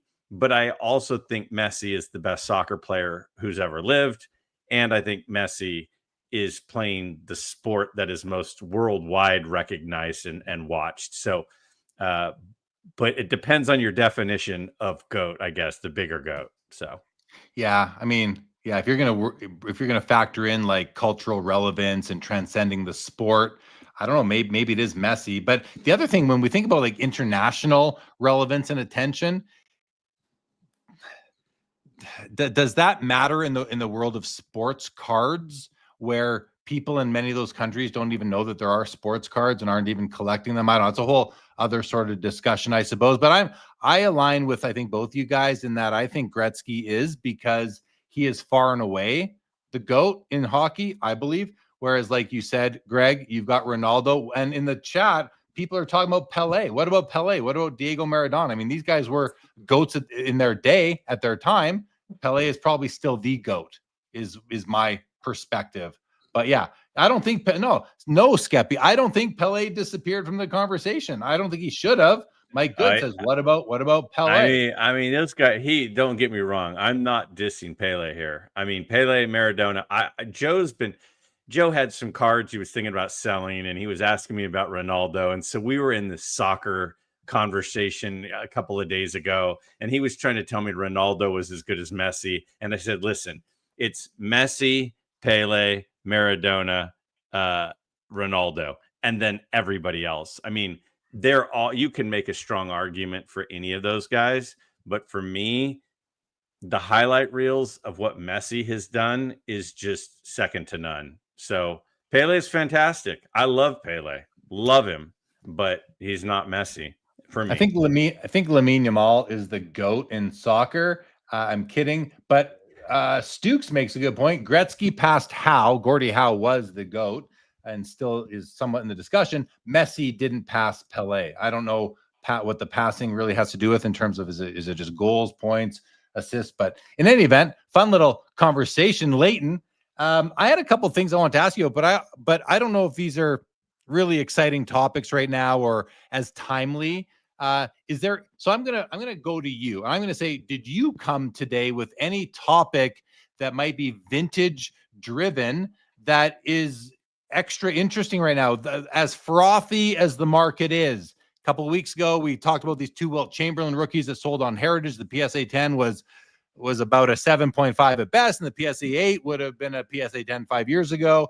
I don't know if you caught wind of that or what you might have thought about those, how the record sale of the Duo Logo Man really impacts. I know you talked about this on Trading Card Therapy, but how that impacts the overall hobby and how the vintage community might feel slighted that the record holder now is a more modern card. Memory Lane auction going off tonight, as you mentioned. Golden going off tonight, as you mentioned. So I've thrown a bunch of things out there. Which one sticks the most in your mind? Which way do you want to go here?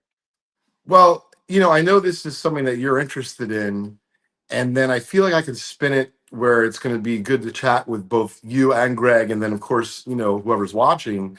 So I had a 1915 Cracker Jack Shoeless Joe Jackson, and 100% when I sold it because I got really good money for it. And my own brain, my own mind. This is, of course, before Jeremy decided to spend, I don't know, whatever you spent on your 1.5, which was gorgeous. And then the reason I'm bringing it up is because Heritage in this sale where they just sold the Kobe MJ logo man, well, quietly they sold a 14 Cracker Jack Shoeless Joe, I think in a 2.5 SGC. Definitely didn't look as nice as yours, in my humble opinion. And the card sold for, I think, over $250,000. And I guess my question would be, when we all, as collectors or a dealer, as an investor, or maybe a hybrid of all of those, when we have something like that happen and you go, dang it, I'm now out on that particular card. And whether it be that card means that your rainbow is messed up or your run is screwed over, what do you all do? And I'm asking because it's not like I have money burning a hole in my pocket, but I don't think Jeremy's going to trade me his Shoeless Joe. And although I'm certainly, I believe me, I go to bed every night. Like when I say my prayers, and I do say prayers, but one of my prayers, I think I try to fit in like once a week because I don't want to be too greedy. I'm like, if the big man wants to like hit me in the head with like a 52 tops box next week, it's all right. I'll do an extra charity. And I appreciate you guys laughing. But the joking aside, what do we all do when something happens, whether it be historical or other, with a card or a set? Do you just throw your hands up? Do you say F this and do you liquidate? Is there an in between? Because if you have some therapy to offer me, even though I have my own podcast with part of that name in there, I'll be honest, Jeremy, after that heritage sale, between $12.9 million for a modern card, I have people in the vintage community texting me, "Are you mad?" And I'm thinking, yes, I'm mad. I can no longer afford a 1914 Cracker Jack Shoeless Joe Jackson, probably in my lifetime. And, I'm not thrilled about it. But the joking aside, like, what do we all do? Do we try to find, and I guess this is what comes to mind, and I'd like to start with you, Greg. Do we try to find something that's just not hot, right? That's not in vogue right now? Is that just the easiest thing to do? Because sometimes I can tell you, like, I collect Michael Jordan. I definitely cannot buy these exquisite, whatever, or whatever they're numbered to, or maybe his hair's on it. I don't know. But I try to collect like photographs, and even though photographs can get crazy, I guess what I'm saying is I could use some advice. But I think it's a fun discussion to have. What do you all do when this happens, Steve? Well, the first thing I would say is I listened to your sports card therapy, and as I was listening to it driving home the other day, I was thinking these two guys haven't done a vintage spotlight in a while, and I really enjoy the vintage spotlight episode. So what the heck is going on with that? So that's my first thing I'll say. I think the first answer is you never say never. You never say, I'll never be able to afford this card. And that's straight out of the mouth of Mike Petty. And I completely agree with him on that. You can't say, I'm never going to be able to afford it. You could. I mean, look at what Jeremy did.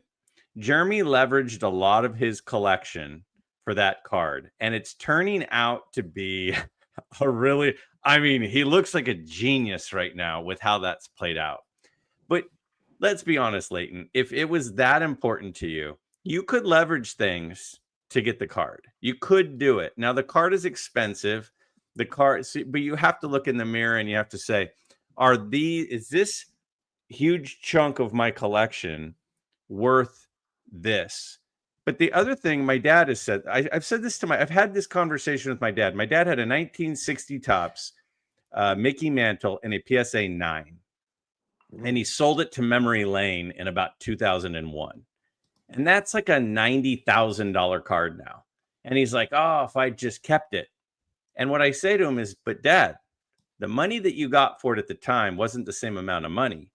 But think, with that money, you could have taken that money, that say $15,000 that he got for it, and bought all these other things that now the collection of the things that he added as a result, actually, he could probably liquidate those things and go get the mantle. So sometimes we just look at, oh, that card went way up here. But in reality, the things that you got instead with that money for that card have probably also done really well. So it's just done really well in a different in a different asset instead of in that asset. So I wouldn't beat yourself up too hard, because I think that you probably invested that money pretty well into some other really cool stuff that you wouldn't have otherwise had you not made that sale. Thank you, Greg. Leighton, you satisfied with that? Because I've got Oh, an I gotta answer. tell you, I'd sign up for Greg's therapy sessions anytime. That was very well put. And the joking aside, really, I think you nailed it. Right? It's similar to life in that like we have to make these difficult decisions, even though it's the hobby, they're investments. You're right, Greg. I could, for example, I'm just making it up, liquidate 37 items, and maybe I'd be short, whatever the case may be, and earmark it. And I was going to say this, and then I'd like Jeremy to kind of hop in. I'm definitely guilty of this, doing this full time. I really hope one day that I will find a Cracker Jack find. That doesn't mean that will actually happen. So I think similar to what Mike Petty's saying, I'm not mentally shutting down the fact that like it's possible I could get it, but I think it's more interesting to me. Maybe I'm going to find someone that lived near the Cracker Jack factory, Greg, and they have the printer's proof version of the set. And I can't wait to text Jeremy from the home after I get it and to say, how about them apples? Right. Thanks for laughing, Jeremy. But, listen, for me, it's not just about a particular card, but I think the pursuit of it, the treasure hunt is really, really important and fun for me. So so Greg, great therapy for Leighton, who is the host of Trading Card Therapy. Guys, check out Leighton's podcast, Trading Card Therapy. But I have another answer. I have another suggestion that you can implement with Greg's advice, or as a different strategy, and that is, it ties into what we were talking about earlier with how grading is so much tougher now than it used to be. Lower your grade expectation. That's what I've done. You mentioned Michael Jordan. I also collect Michael Jordan, but I found it very difficult. I've been priced out of everything, almost. But what happened to me at the National this year? I found two beautiful Michael Jordan cards that were, 90s inserts that were both graded PSA 8. And I got them for a combined price of like $350. If those were PSA 10s, they would have cost me a combined price of like $20,000. I got them for like $350, and trust me when I tell you they're nicer than most 10s because they were just graded. So everything's gone up is true, but lower. My advice to anyone who feels like they're getting priced out is just lower if you're buying graded cards, lower the slab grade that you're looking for, because it's probably nicer than it used to be anyway. So you're going to save money. You're still going to be able to get into the card. And that's the advice that I would give, along with I think this is what you mentioned, Leighton. I think Greg also kind of, co-signed it, which is find other cards. I'm still discovering cards to this day. We all, I'm sure, are still discovering cards. Find other cards that sort of satisfy that desire that you have. Now there's really no substitute. Well, there is a substitute for a 1914 Cracker Jack. It's a 1915 Cracker Jack. So maybe you go that way, instead of a 52 tops mantle, maybe you go with a 53 tops or a 51 Bowman. I'm not just speaking to you now, Leighton. I'm talking to everybody, you like Jordan inserts, but you can't afford them anymore. Lower your expectation. I mean, it's like what we talked about 2 weeks ago when we had Mike Zier on talking about being priced out of buying packs. We're now being priced out of buying singles that we want. As Foul Ball here says, buy raw. As long as you're comfortable with the authenticity and the absence of any trimming or funny business, buy raw if you're confident doing that. So those are some of the that's where I'm going, Leighton. That's my advice. What do you think of that? Oh, I think that you nailed it. In most cases, that's applicable. But unfortunately, I know that in the Cracker Jack, Schuster Jackson world, it's not so straightforward. But I think you're 100% right, for example, and certainly, Greg, I don't know if this will make your dad feel better, right? Because it wasn't me who sold the 60 mantle, PSA 9 or 15 grand. Shout out to Memory Lane, which ends tonight.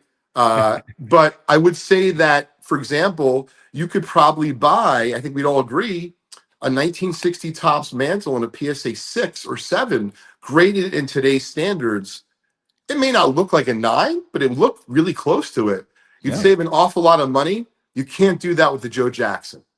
And so that's how I would counter it. It depends on the card, Jeremy. You're right in most instances, but the rarer a card is, meaning not numbered, just truly rare, I think that that's a little bit more challenging. That being said, you bet your ass that I know that there's a 1915 Cracker Jack Joe Jackson being offered by Dean's Cards and SGC3 for 84,000, and I've been trying to ask myself, Leighton, would you be okay with a night? You know, believe me, I have conversations with myself off camera, which is why I need to operate the therapy, podcast. So Let me throw one thing else out there too, and I think that I'm as guilty of this as anyone. I think a lot of people listening might feel this way.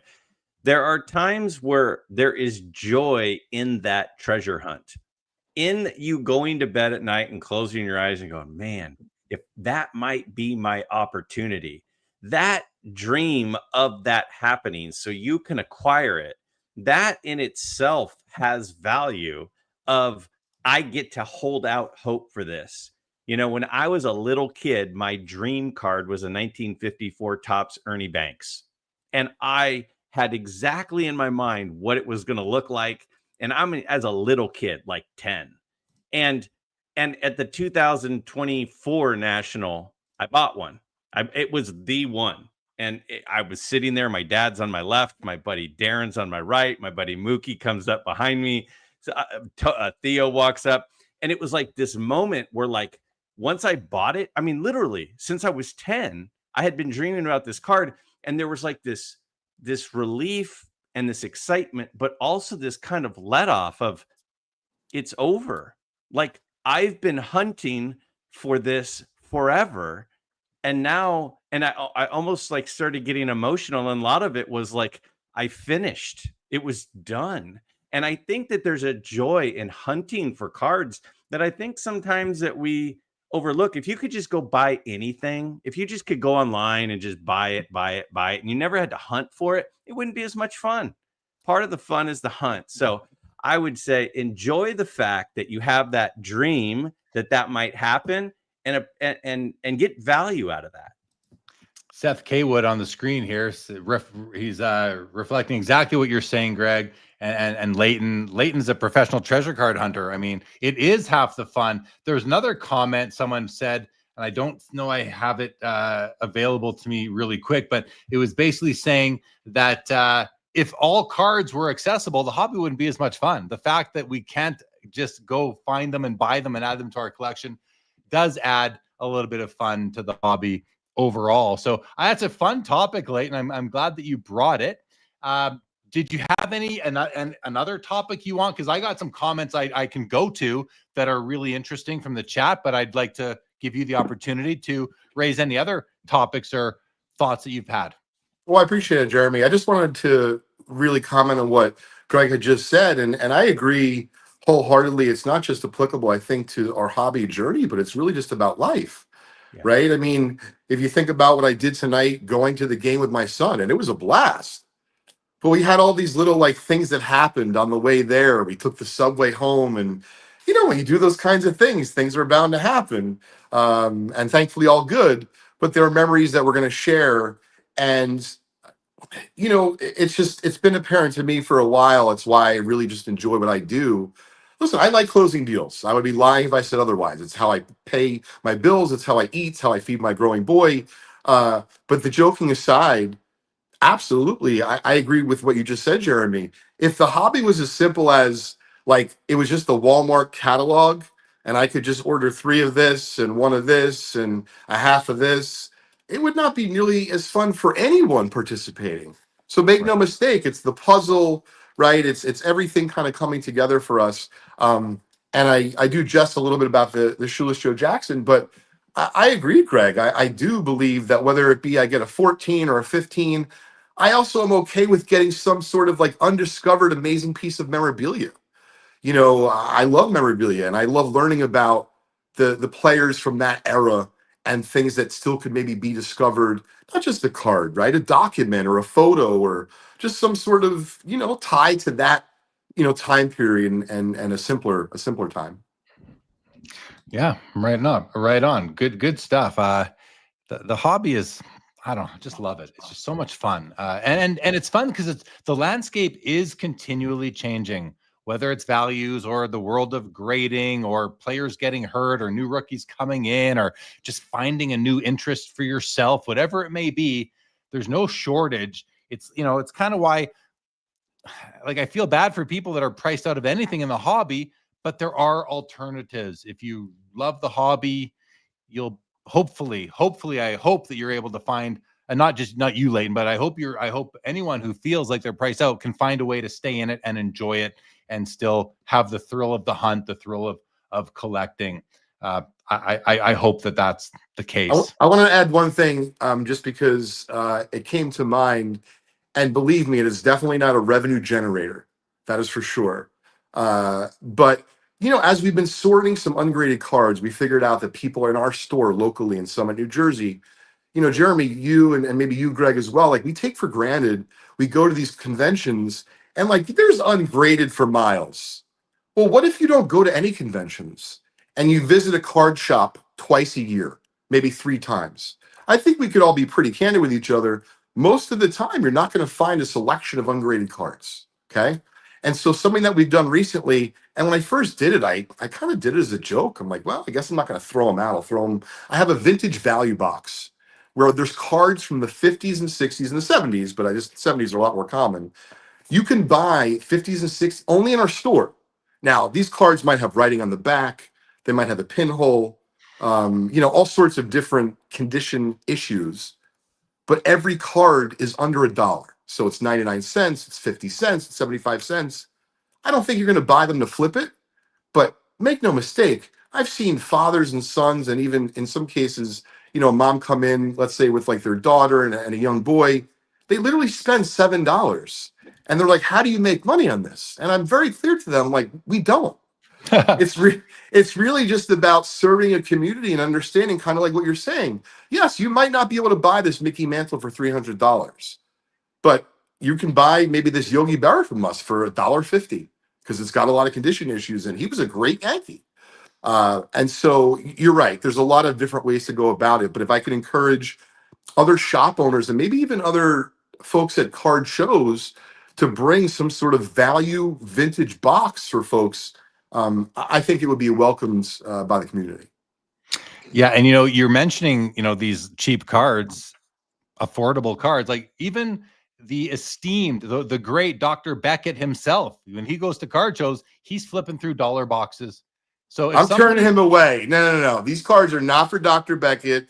No disrespect, because I like him very much. But these cards are for other collectors other than Jim, who's been collecting for decades. He's got enough cards in that I'm sure he does. But the point being that even a guy with his collecting and hobby pedigree gets joy from cards that are worth $1. And that is one of the coolest things I think that I can think of, as far as the hobby has something for everybody, and I'm not saying he's in that everybody, because he's got some great cards in his collection too.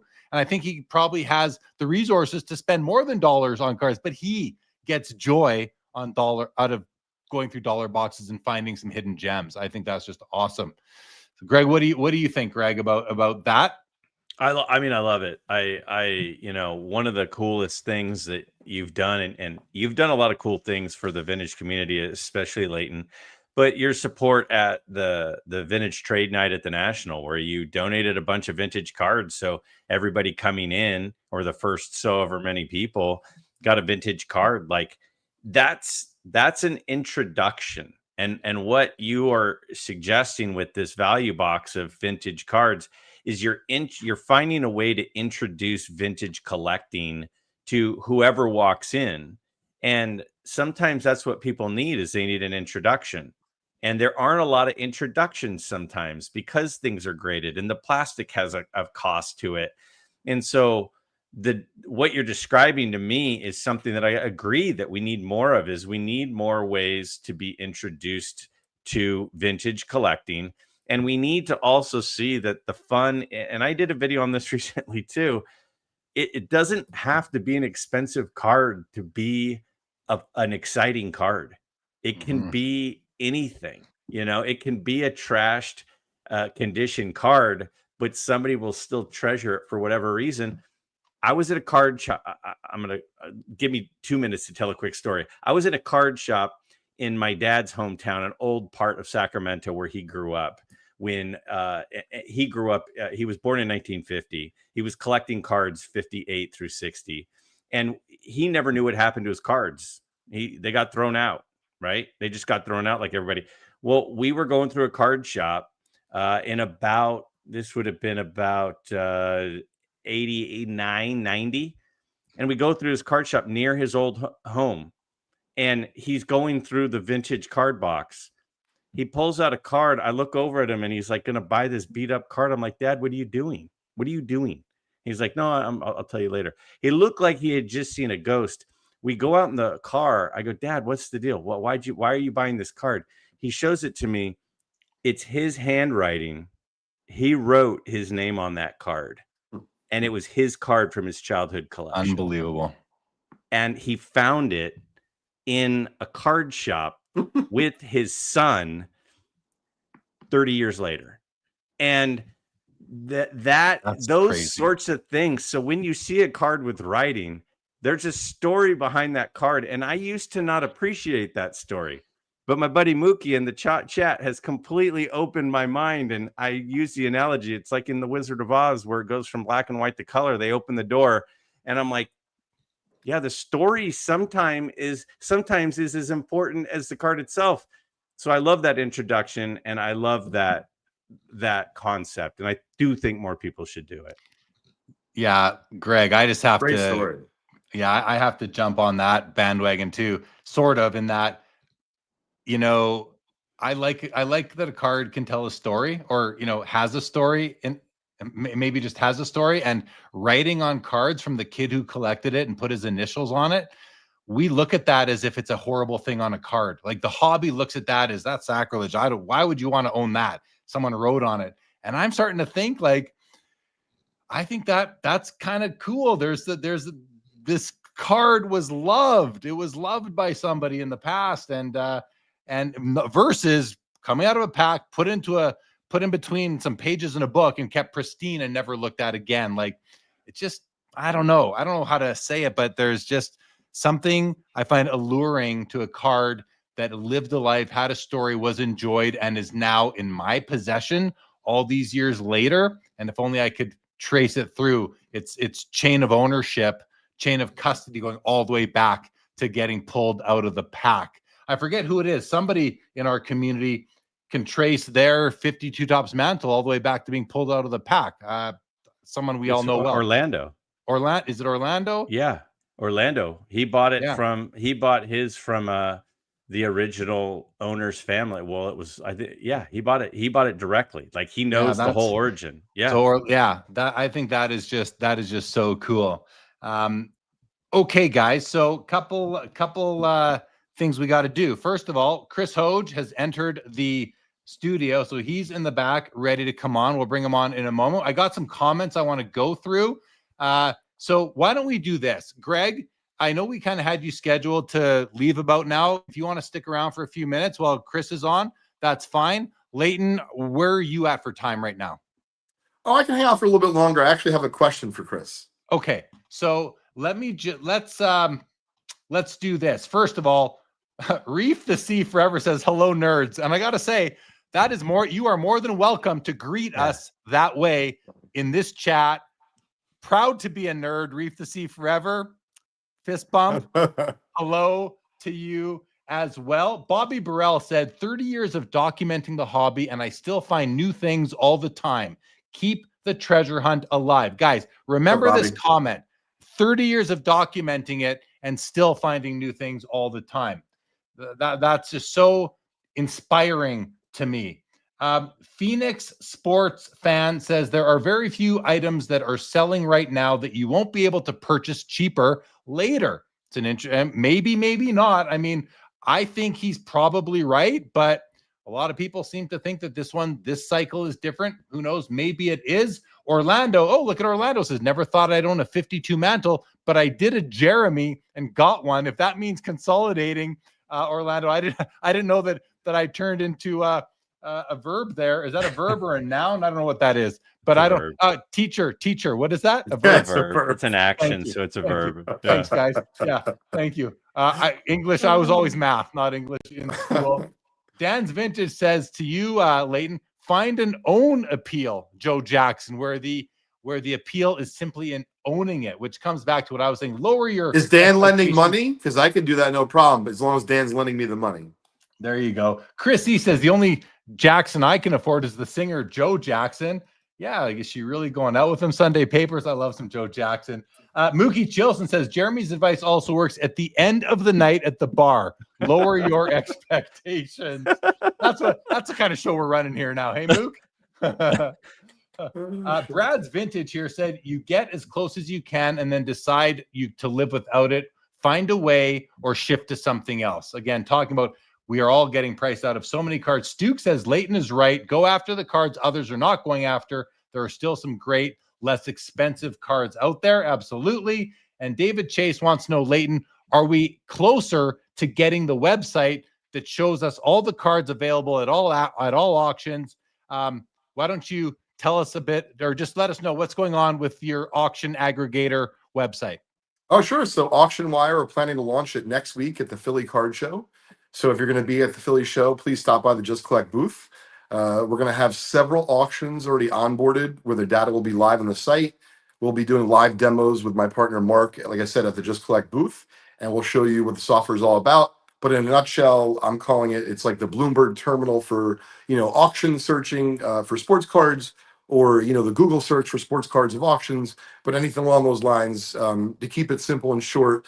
Effectively, for me personally, and I'm sure many of you out there, if you're bidding in anything more than one auction, to keep track of like where's the next Joe Jackson card or where's the 1960 Topps Mickey Mantle, it's not efficient. It's really ugly. It actually makes the process not fun. And so what our software, auctionwire.ai, is going to do, it's going to make all that a lot easier for you, to the point where we're going to be sending you text messages if you like, or emails if you'd like, about the cards, sets, etc., that you've been hoping to find. And to be clear, we do plan to add memorabilia and other types of collectibles, but we're starting with cards because it was just the easiest and the biggest market to tackle.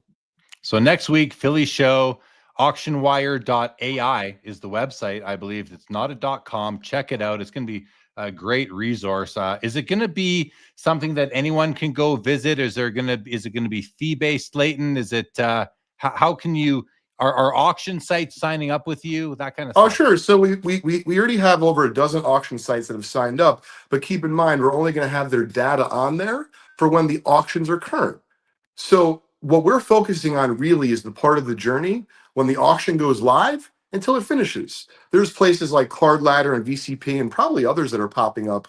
I just had a conversation with another business the other day that was focusing on the closing prices, the prices that they've sold for.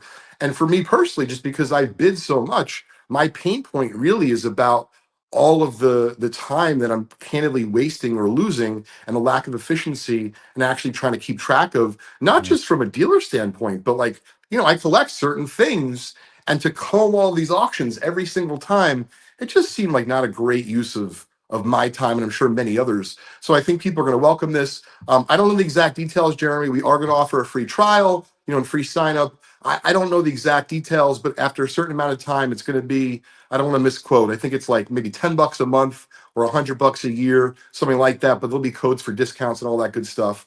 Cool. And if you want to find out more, come by the show next week or drop me a line. And hopefully we can offer those discount codes to the Sports Cards Live community as well when the time Absolutely comes. Planning to. And hopefully if Greg is interested and he likes it, we'd love to do that with his community as well. Wonderful. Sure. Wonderful. And I like that, Card Ladder has a special place in my heart and are supporters of this show, and I'm supporters of theirs. So I'm glad to see you're not going to be competing with them who handle the after auction data. You're doing the before auction. That's a great just a great synergy there, I would say. Yes, Greg. So, can I ask a follow-up question? Is it a thing where I can bid directly from your site, or is it just tell me where the card is and which auction house it's housed at? And if you can bid directly, do I have to then go in and register at all the auction houses to be able to bid, or can I just register through you, which then registers me to bid? Great question. So, long story short, is to start off with, you're going to be continuing to bid with all the third-party auction houses. And candidly, there's just a lot of liability for us, hosting that ability for you to bid through our site.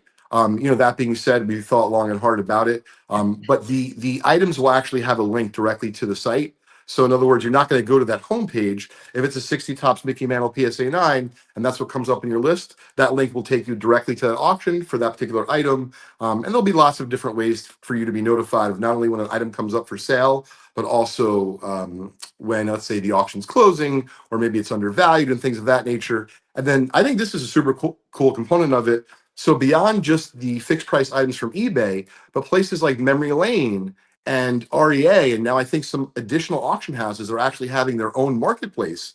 And a lot of folks either don't know about it, or it's just not that easy to keep track of. So those are also going to be in there, Greg, which is super cool, because in the case of those, it really just a matter of, hey, if there's one person that wants it and it comes up for sale and it's really something that you've been looking for, well, you don't want to find out about it after the fact. You'd like to know about it right away. So I think that's also going to be a really helpful feature.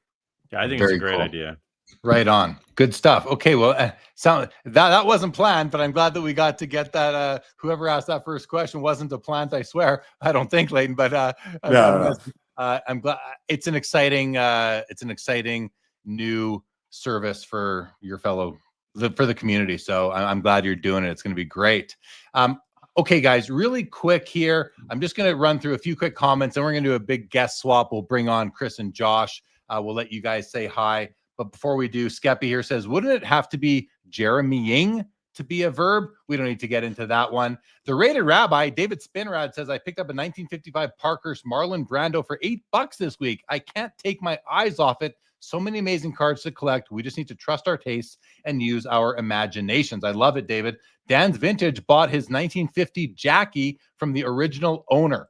Awesome. Robert Scott says, my beater SGC1 green Ruth traces to Leighton's Scottsdale find, to which he later says, should have said well loved instead of beater. I love it, Rob. And I got to see that card. Dan's Vintage says, I prefer vintage postcards that are addressed to baseball cards that have some kid's initials on the back, is what I think he's getting at there. Snips, welcome, says, how can you not be romantic about baseball cards? Yeah, I don't know. That's a good question. It's rhetorical. You can't not be, for sure, I would think. Jayhawker Vintage left this comment. Lots of money at stake with collectors who have lots of money. I'm sorry, but I just don't feel a lot of concern. I'm more concerned about lower end collectors. This had to do with people spending $1 million on an ugly PSA 10 wilt. Basically is where that's at. Ziggy No says, great show tonight. Thumbs up. Thank you. And Hobby Hoops Hangout says, cool to see you on here, Greg. Hello to everybody. Thank you, Hobby or Hoops Hobby Hangout. Okay.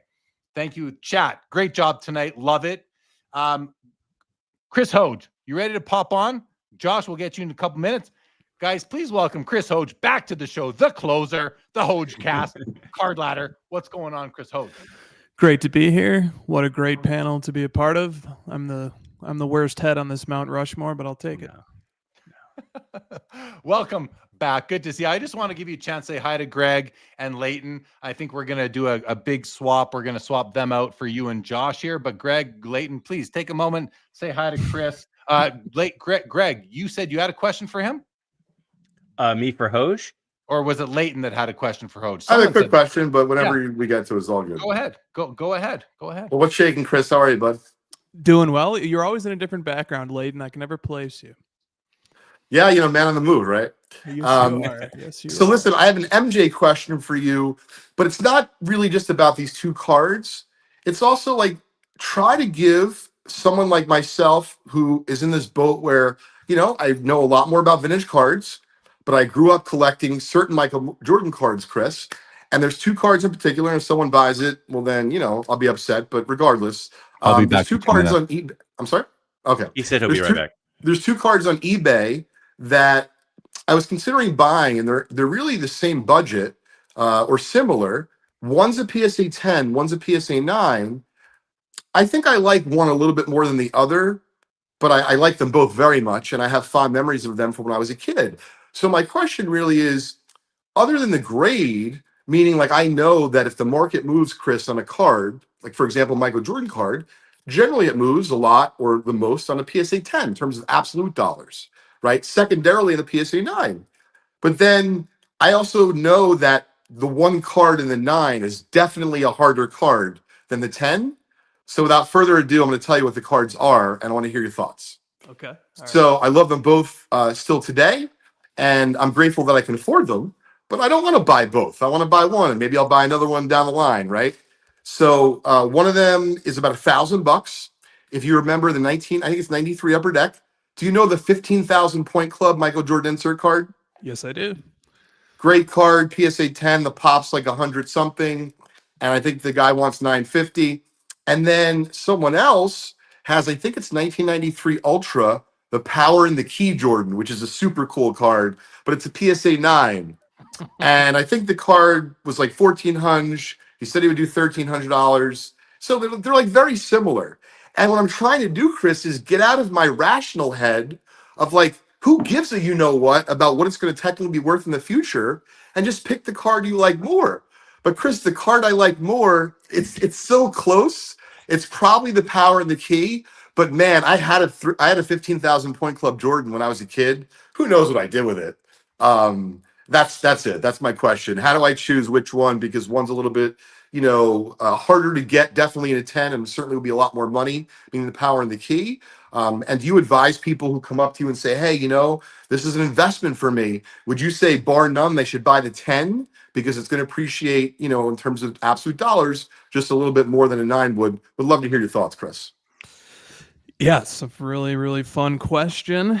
One thing about Leighton is an expert question asker. The first night I ever met Leighton, he just asked amazing questions, and it's one of the signs of a very high level of intelligence. Chris, express curiosity. And I'm just glad that I got to go to the bathroom and come back, and the question was still being asked. So I'm here for the whole answer. Great question. It's a great question. Okay, so but the question needed a lot of exposition so we could fully understand what we're dealing with here.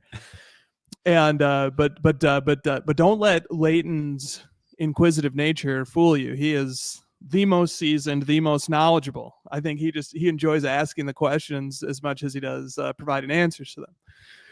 Okay, so Leighton, I would start breaking this down in a number of different ways.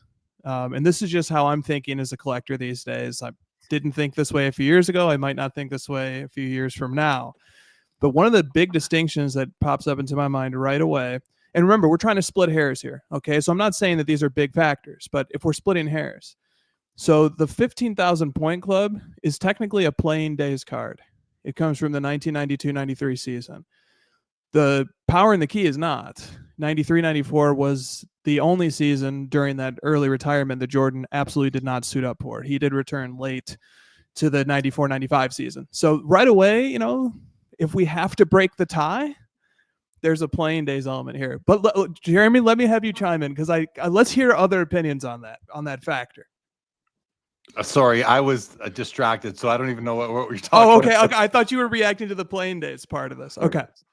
Okay, my bad. Okay, so I was reacting to Dan's comment that my trip to the bathroom was definitely that's what I was reacting to. I just saw that. Oh my God, it's hysterical. Dan must have been referring to definitely not the Power and the Key, not option number 2 here. I think that's what he was referring to.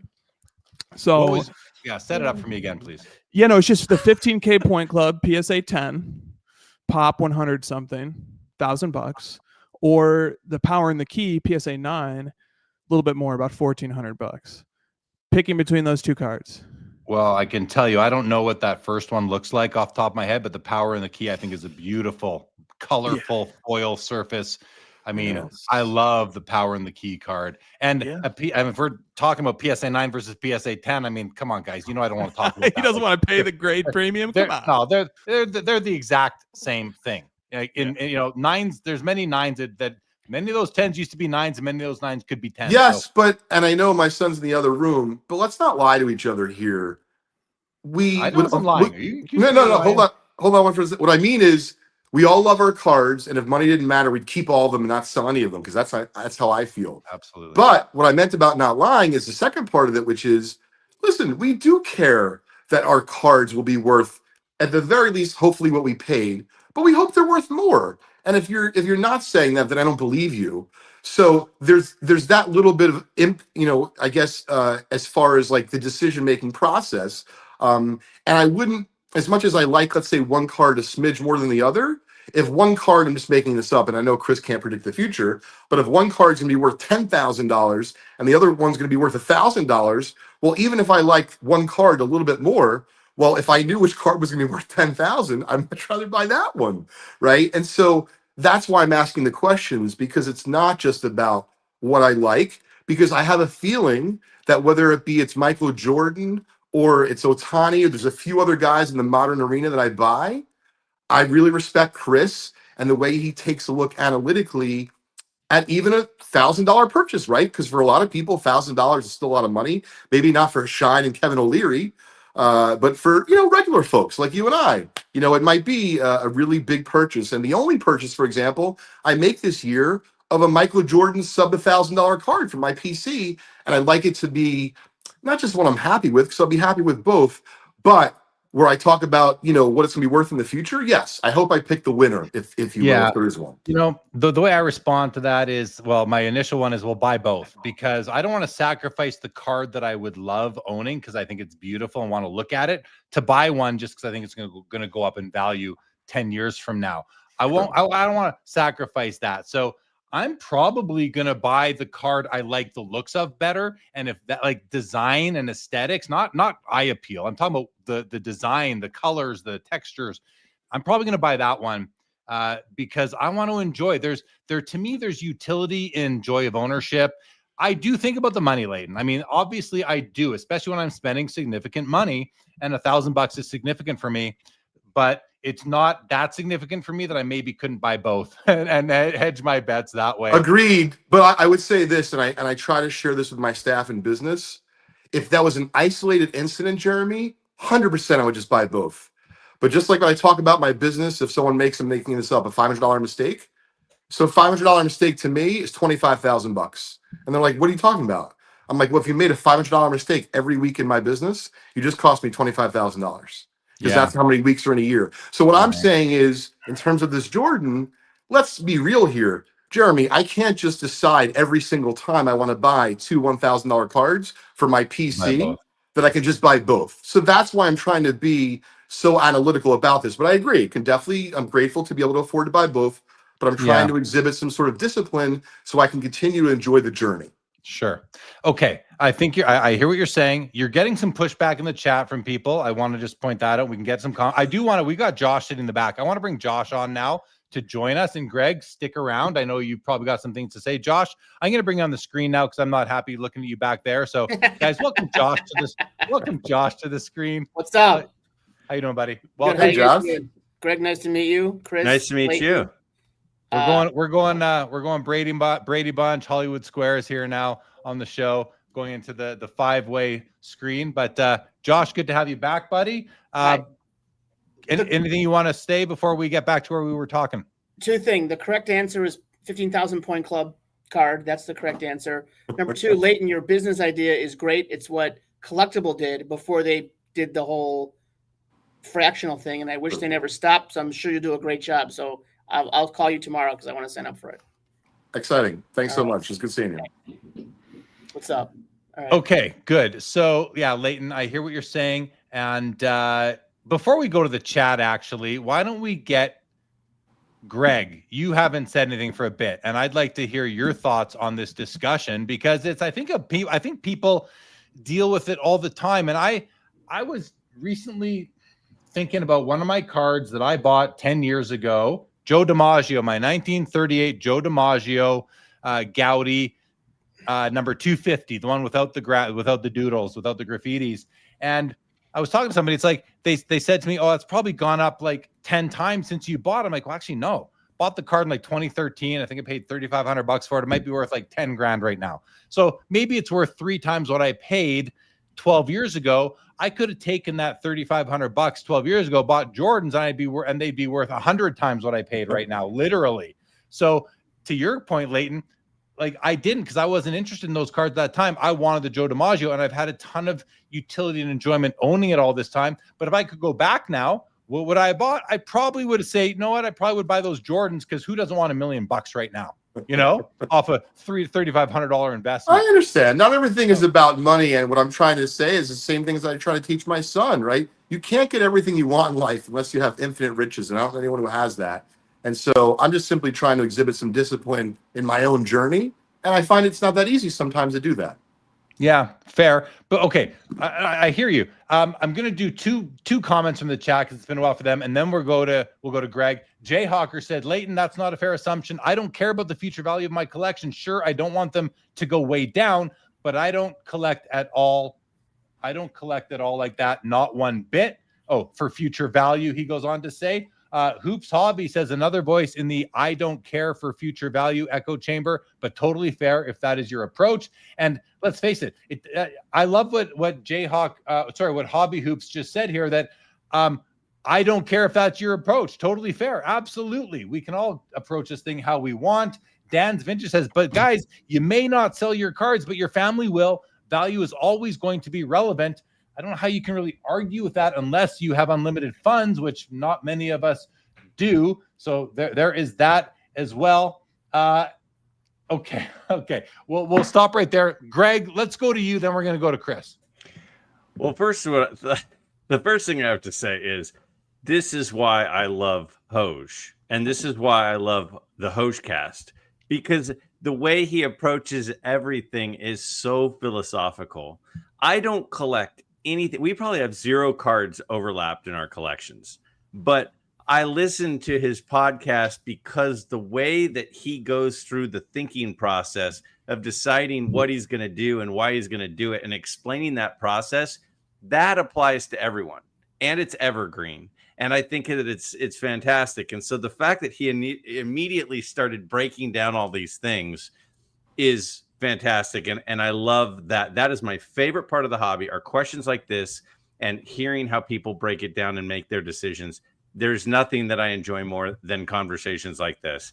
To answer the question, I think that this one for me is actually kind of simple. If you're, as a collector, buying it, you buy the one you like more, right? If the future value does matter to you, I think you buy the one with the lower pop. And as we were sitting here watching this, and I think the playing days thing does play a role in it as well. But to me, the pop is a big part of it, because there are people that are going to try to do full runs of Jordan cards, and the lower pop is going to matter a lot because of the supply demand thing. So as you were talking, I pulled up on Card Ladder the Jordan Power in the Key card, which actually at one point I bought a raw copy of that card at a card show. I've stumbled across for like $65 at a card show like 6 months ago, random. But anyway, I pulled it up, and there's about 265 or so, if my memory serves me right, from 3 minutes ago.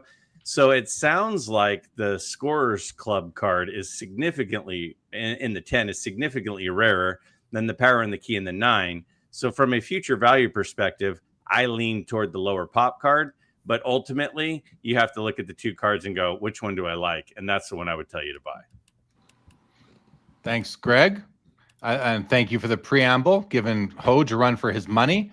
If you are ever watching the Hojcast and you want a lesson in how to deliver preamble, his 1.5 hour episodes usually start at the 35 to 40 minute mark once he gets all the opening qualifiers and everything out of the way that he needs to share. Hey, Chris, that's the best part. The show is basically all preamble. But okay, all right, let me name. That's the new name for the podcast, the Chris Hoj Preamble. The Preamble Cast. Okay, yeah. Okay, so Greg makes a great point there. I also was looking at the total pop stuff too. And yeah, there's going to be 120 people who can ever have one of the 15,000 point club PSA 10s. That's a big deal. The people who can have a PSA 9 or higher on the power and the key is over 300. Some other factors I was thinking about is that the 92 also is just an earlier insert. And so I started thinking about how would I tell the story of this card? And I could draw a little boundary around 1992, 93 and earlier. And I could tell a story, probably something along the lines of there's only 10 Michael Jordan inserts up through 1992, 93. And then they start to multiply once you get to 1993, 94 also.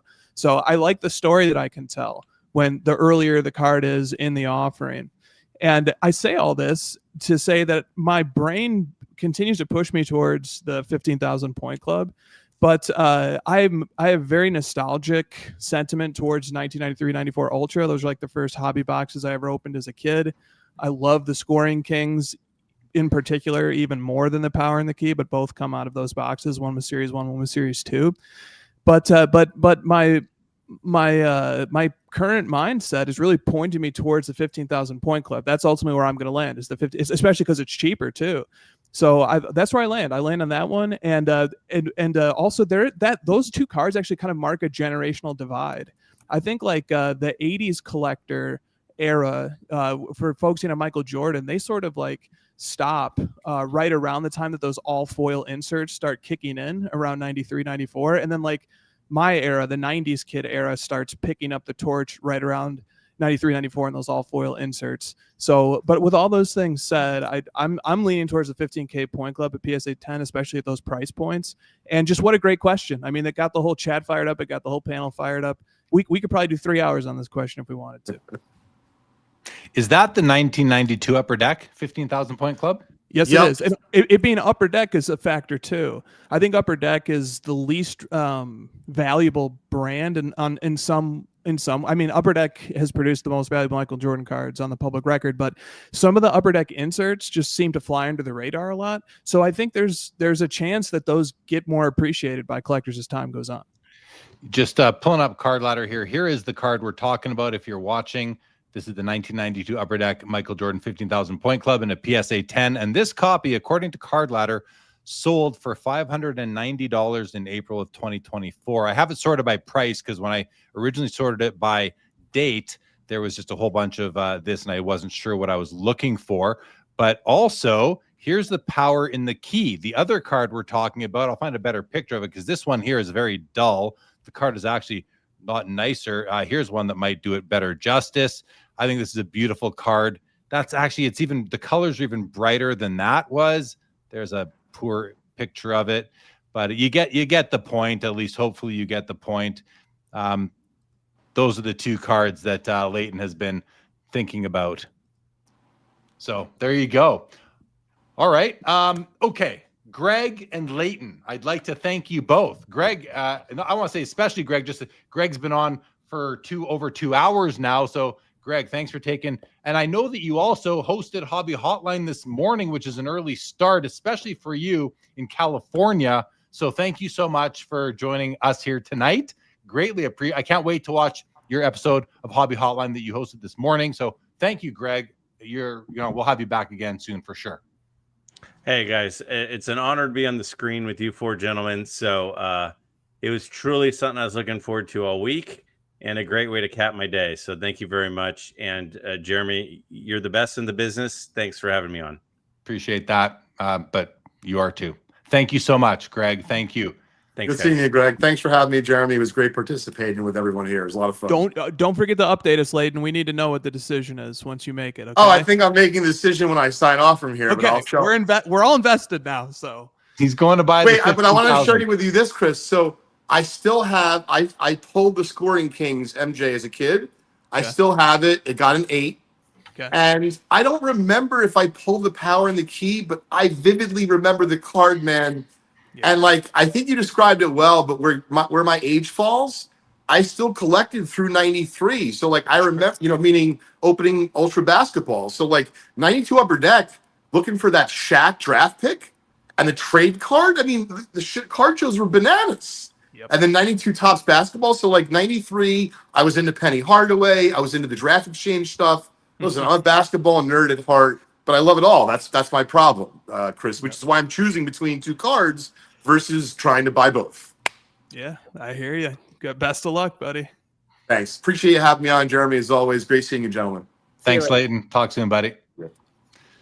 All right, that brings us to the final segment of the show. Myself with Chris and Josh. Josh, it's always good to have you, buddy. You just love hanging out, huh? I do. So I pulled that 15,000 point club on my birthday in 1993. So Oh, wow. I'm gonna try to snake that away from Leighton now that he mentioned it. I have it on my screen right now. I might buy it. Go buy it. He'll have to pay more for the next one. There's like 3 at auction right now too, ending next week. I think I'm gonna do it.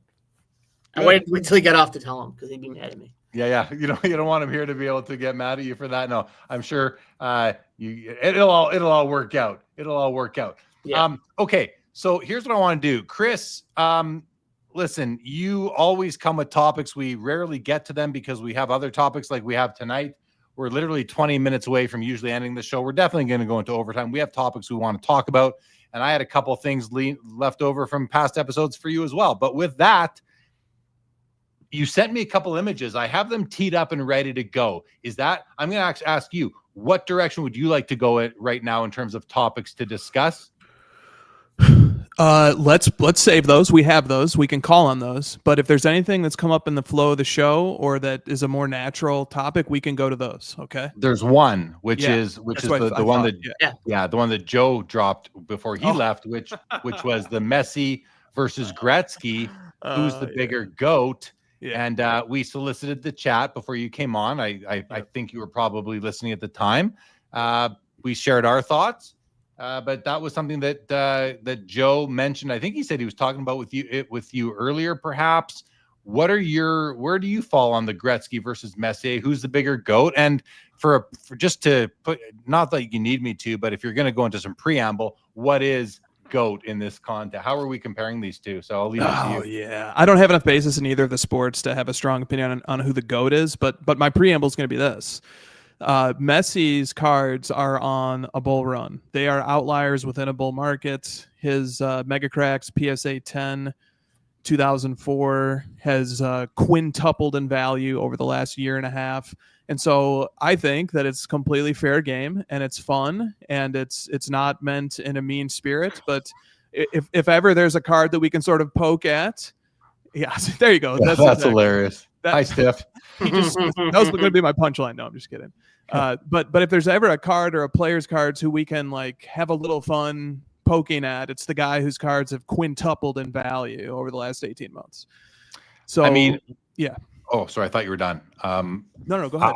I was just going to say that based on how you've laid it out in your preamble, which might be the word of the day.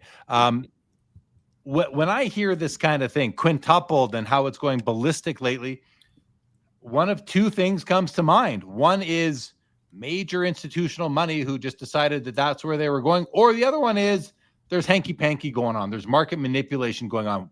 There's some sort of buying club or pump and dump happening. It's hard not for your mind not to go that way. And that's where my mind goes on something like that, is because we saw it with the Jordans in 2021, where they went from 30 grand to 800 grand back down to 150.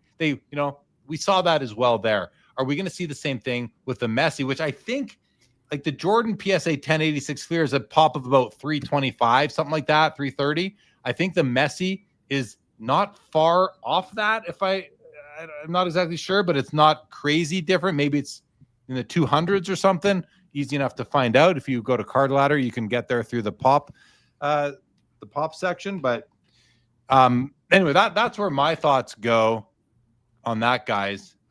Is in one of those two directions, neither of which I think is healthy in the long term for the hobby. Although maybe institutional money is, I don't know. Yeah, no, those are great points, right? And that's why now is a time where I feel like it's okay to express a little bit of skepticism about the runaway pricing of Messi, not necessarily to combat it or to say it's undeserved, but just because it's the big winner. Messi is doing incredibly well. So if ever there was a time when it would be okay, I think, to take a skeptical eye towards his market, just so that anybody who might be caught up in the euphoria of that market hears a different point of view. That's it. That doesn't mean that it's right, but it's just we're rounding it out. And so you can see today there was a privately reported sale today of an NBA Gold Diamond PSA 10. It was disclosed by Fanatics Collect, and then Acquire came in and backed up that they were and announced that they were the seller side of that deal. So it got publicly disclosed by twice. And so they reported a sale of 1.5 million. It is a gold diamond, which signifies that it's among the PSA 10s. It's even a higher caliber one, according to the NBA assessment. And so the card is a pop 19. This particular Messi is a pop 19. Oh, that's it. So not even close. Yeah, here. So on the screen, I'm sharing the card ladder data. 3 sales since August 2nd. August 2nd, the PSA 10 Messi Mega Crack says $825,000. 5 weeks later, on September 11th of this year, 2 days ago, it does $1.1 million in a private sale. These are all private sales. And then on September 13th, which is today, another one is logged at 1.5 million. So it went from 825 to 1.5. You have to shut out the NBA Gold Diamond sticker on the one that did 1.5 because that had a second opinion as being very strong for the grade. So that is interesting. But I want to show you guys how this works. If I click on the title there, it brings up this window here, and then it says Pop 20 now, Chris.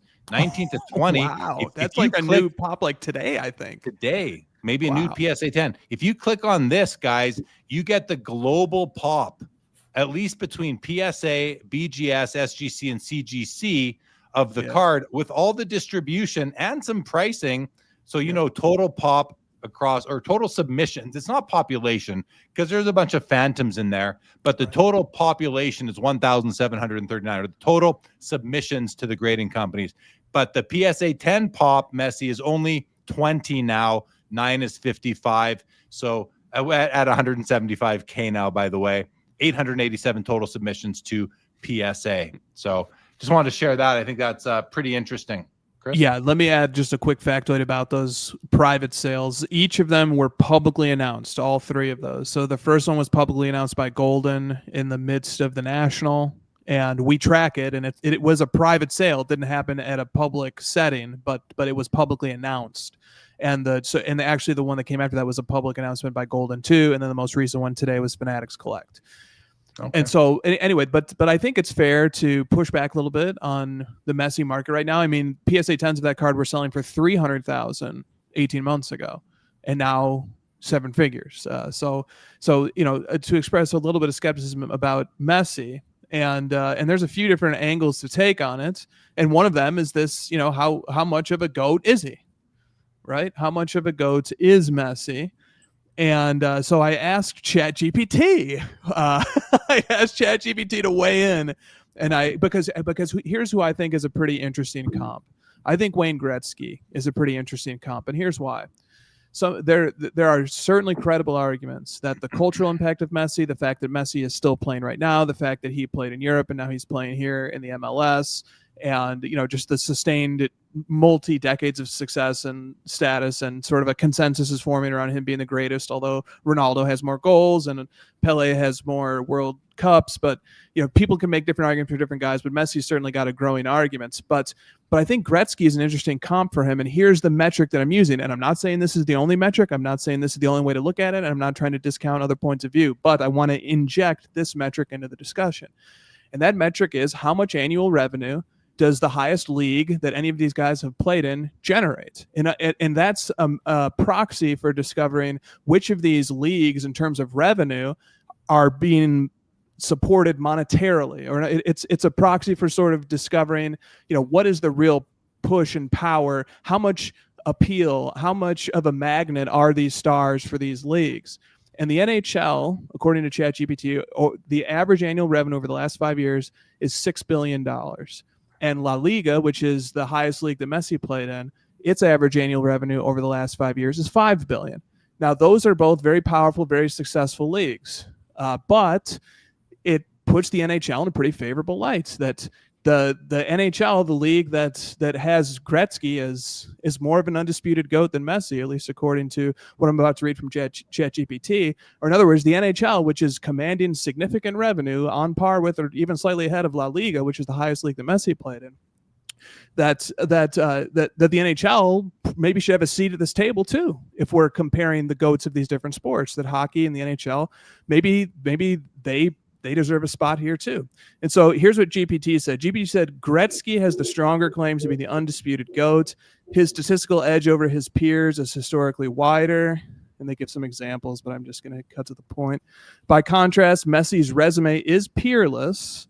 They give some of his, yet public opinion in soccer remains more plural, with credible polls post-Qatar still splitting between Messi, Pele, and to a lesser extent, Ronaldo. So GPT is sort of summarizing public sentiment and saying that it's a bit stronger for Gretzky being an undisputed GOAT than it is for Messi. And then I think Gretzky is a really interesting comparison because whereas, Messi's key rookie card has a pop of 20, which we just saw.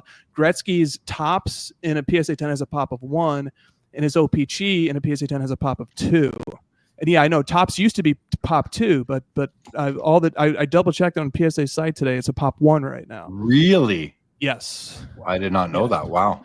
Yeah. So I look at that and I say, so there's 3 of the highest grade copies of the total offering of the Gretzky rookie, and then Messi has other rookies too. He has the Mundy one, and I'm no expert on the rookie offering of either of these guys, but I find the comparison interesting. I think Gretzky versus Messi, especially to me, who's not an expert on either of these markets, but an outsider looking in, I do find that comparison to be instructive. And I do think that Gretzky, when we look at several of the factors that we brought up so far, I think Gretzky has an interesting case right now as an undisputed GOAT of an important sport that generates significant revenue.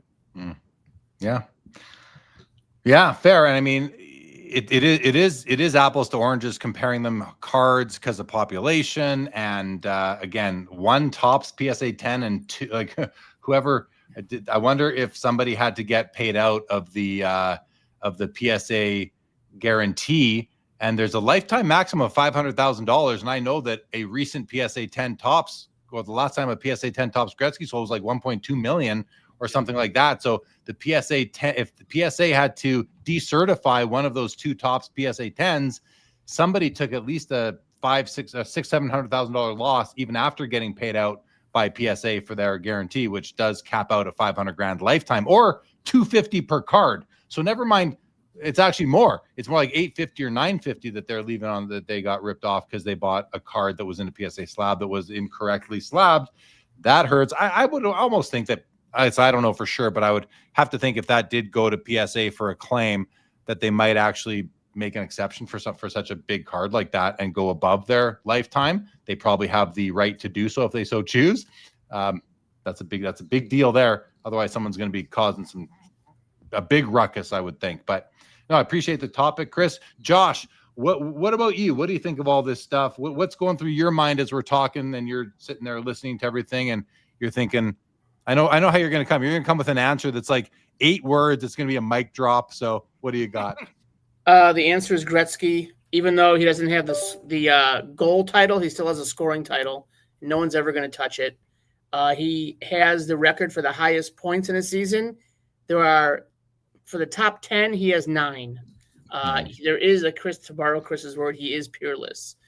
Messi's really great, and I think there's a recency bias, obviously, because he's technically still playing and he's going to play in the next World Cup. But it's the answer is Gretzky. Interesting. No, I'm with you on who but I'm probably biased because I'm a hockey guy, not a soccer guy. But I have to now.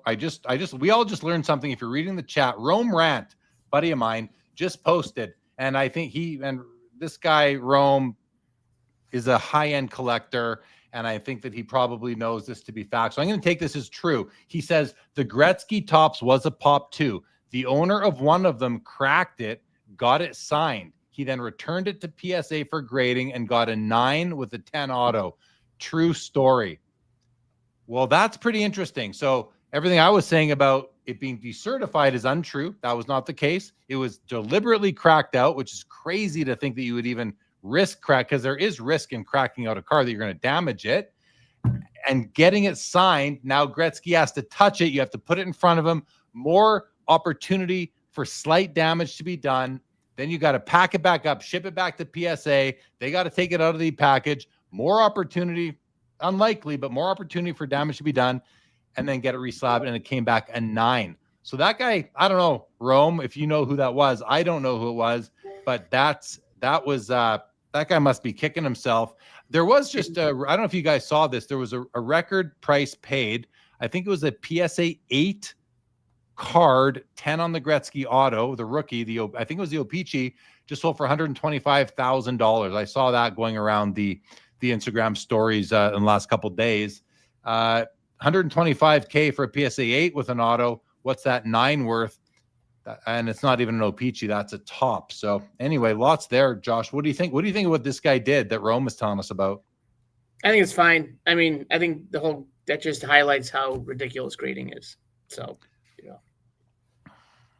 What do you think, Chris? I mean, you take a card out of, it's worth $1 million and you take it out to get an autograph by the athlete? I don't want to be publicly critical of how another collector goes about their collecting, but I'm going to do it anyway.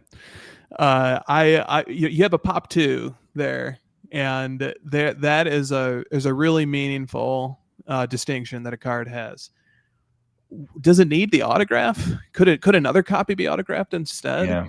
I know, I understand the allure and the desire and the aim to like, what if this was a PSA 1010? Wouldn't that be something, remarkable and special? And I get it. I get the pursuit of that, but I'm looking at the population growth chart that I can see over here too, and like it looks like this happened sometime in the month of June. So it looked like the pop went from 2. It was 2 at least at some point in June, and then in July it dropped down to 1. So this is a very recent thing that happened here, and I feel bad for him. But I don't know. Maybe there's some people who would rather have a PSA 910 than would rather have a PSA 10. I don't know how the market works for all that stuff either on this particular card, but I don't. It is a bit of a sad day, I think, to see. There was just 2, and but you know what? On the bright side, congrats to the guy who has the pop 1. Yeah, right. He should be. Yeah, he owes that other guy a debt of gratitude. Very rarely does it go in that direction. Usually, it's a pop 1 going to a pop 2. Right. Well, Brad's Vintage makes a good point here. Have Gretzky sign the slab and call it a day. I get it. I get that. Sign the slab and call it a day. Josh, I before we go to a topic that I want to talk about that Chris sent me a couple images regarding, I want to ask you, like, what's going on with you? How did the 90s auctions go that we did a show on it a couple of weeks ago? How was that? Are you happy with the state of the hobby right now? And are there any other topics that you kind of came with to talk about tonight? Yeah, auction went great. Thanks for asking. We hit about 5 or 6 all-time highs across different sports. So that was very nice to see. Congrats. Everyone's been paying on time. We have a couple stragglers, but usually we have a small community, so the payments are quick, so we can get our consigners paid. And that's it for me. I'm doing a little bit of a consolidation to somewhat of a card I've always wanted, so I'm working that out. Hopefully to get it done by the end of the month. I might have to go see a dentist in training in New York to pick it up, but that's okay by me. So that you're referring to Mark from Fund Your Cards, then? Yes. Yes. Oh, that's right. Yeah, Fund Your Cards. You're a advertiser for you guys. So yeah, no, I can't wait to get that done. So we'll see what happens. Good luck with that. You're not going to share the target, are you? No, keep it quiet. How about the sport? I'll keep it. I'll let you know as soon as I get it. All right. He's not tipping his hat at all here. Not showing us his cards at all. Okay. Thanks, Josh. Chris. So you sent me those 2 slides. Why don't you introduce them? Let's talk about them. And I can pull them up. Well, you tell me which one. I'll put up when you're ready. Yeah, let's talk about them. So we've been experiencing strong markets. We were just talking about Messi prices. I was just looking at Messi's 1-year index growth on Card Ladder. It's 250%. That's a 3.5x basically over the last year. So we've been seeing some really strong prices on Messi, some other players too. Ronaldo is another one. Kobe has been really strong. Jordan and Brady have been lagging, but still up 37, 38% year to date. And then, the Card Ladder 50 is up something like 20%. But we've seen a lot of really strong market sentiment, and indexes are general, and they're not capturing all the specific things that are happening in independent niches and sub-markets either. And so one of the things that started piquing my curiosity is that I noticed that the most recent Fanatics Collect auction has a ton of items. It's got over 400 total items and just about 400 cards, and maybe a few more have been flashed in. So this is a big premiere, and which, you know, good luck to you and Adam, who will be covering it, having many rows to go through. Chris, I just looked at it. Like when I looked at it a few days ago, it was like 350 items, still big. I'm looking at it right now, 401, including a PSA 10 Messi that's sitting right now at $960,000. Yep. With so 11, that's going to be the fourth one of those to sell in like last with 50 12 days left. So yeah, please continue. Yeah. Okay. So that's a big number. I haven't gone back to see if when was the last time there was 400 or more items in a Fanatics premiere, or that never before it even became Fanatics premiere. But that's a big number. And so I went and actually looked at how the total number of items in particular, the total number of sports cards in these Fanatics premieres has changed month by month through 2025. And I won't read all the different months. The bar chart that I sent you sort of shows how it grows. So which one is that? That's the one that is titled Total Trading Card Lots? Yes. Let's look at that one first. Yeah. Okay, here we go. So this is month by month, the growth of sports card or trade. I should clarify trading card, because sometimes a few Pokemon do sneak in there, and same for once in a while a few or TCG or a few sealed products will sneak in there too, which technically aren't sports cards. Those are either TCG or also entertainment cards and sealed product, but the bulk of it is sports cards. But so let me be a little more precise in my words. But here, what we're looking at here is month by month the total number of trading card lots, meaning a single card lot, a multi-card lot, a sealed product, etc. You can see in January and February, we're right around 120. That picks up considerably in March and April, over 200. But the real headline here is that August, that number jumped to 317. And then now in September, it's at 395, and possibly more if more cards get flashed in. So earlier this year, we were at around 120 items, trade lots containing trading card items. Now we're at 395, possibly counting. That's more than a tripling. So let me just like put that out there and get some feedback from you guys on what we think about this. The first thing that comes to mind to me is why. And I look at August and September, and I think, well, August and September premiere auctions both started after the National, after Fanatics Fest. So they were set up at these, well, they were set up, yeah, probably, I'm sure they were set up at Fanatics Fest. They are Fanatics, I just wasn't there. They were also set up at the National, taking in consignments for their auction. So that tells me, Chris, that we might see this graph start to reverse and decline a little bit. Like that's what I would expect if it's true that 317 and 395, which is actually 401 now, have to do with the fact that we just came off of, two of the biggest shows for them to pick up consignments in person. That comes to mind. But even earlier on, 119, 192, then jumping to 230 in March. Is that baseball season's about to start? Does that have anything to do with it? I mean, let's face it, the premier auction is basketball dominant. It just is. It's probably over 50%. And actually, if you look at this month's premiere, the one that just launched, out of those 401, only 24 items are not sports cards. So 24 items are TCG and memorabilia and wax. But if I look at only basketball, out of the 401 items, I'm just doing this on my other screen, 175 of 401. So almost half are basketball. Basketball does drive things. It seems it is the number one sport for these auctions. What caused it to double from February to March, and what caused it to spike from May to June?